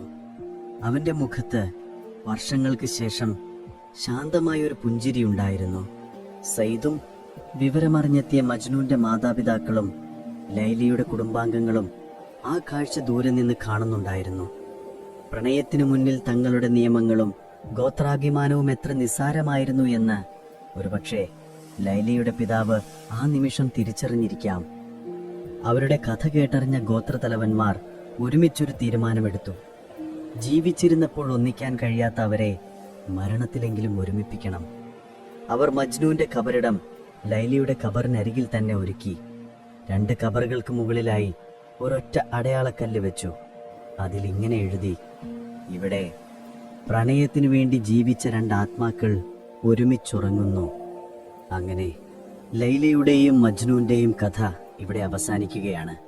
മണൽക്കാറ്റിൽ മാഞ്ഞുപോയ ഒരു പ്രണയകാവ്യം പോലെ. അവരുടെ ജീവിതം ദുരന്തപൂർണമായിരുന്നു എന്ന് നമുക്ക് തോന്നാം.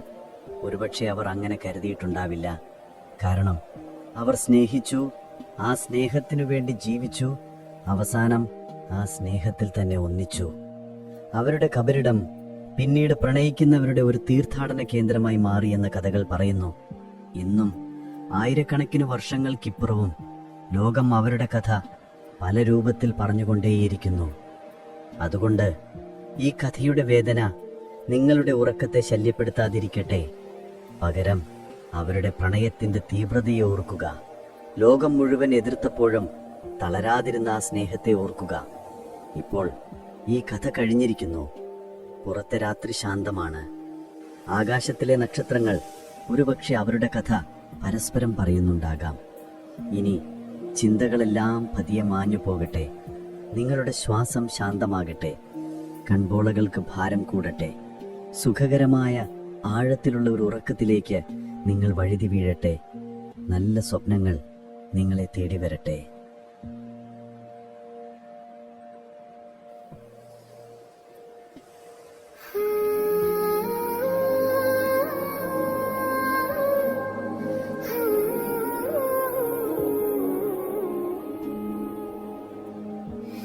ലൈലാ ലൈലാ മജ്നൂ വിധിയുടെ താളിൽ കുറിച്ച വിലാപമിത്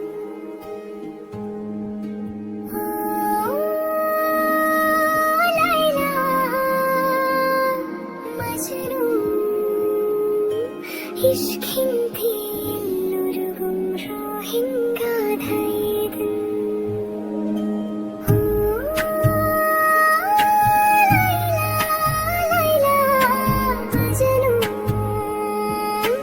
വിധിയുടെ താളിൽ കുറിച്ച വിലാപമിത്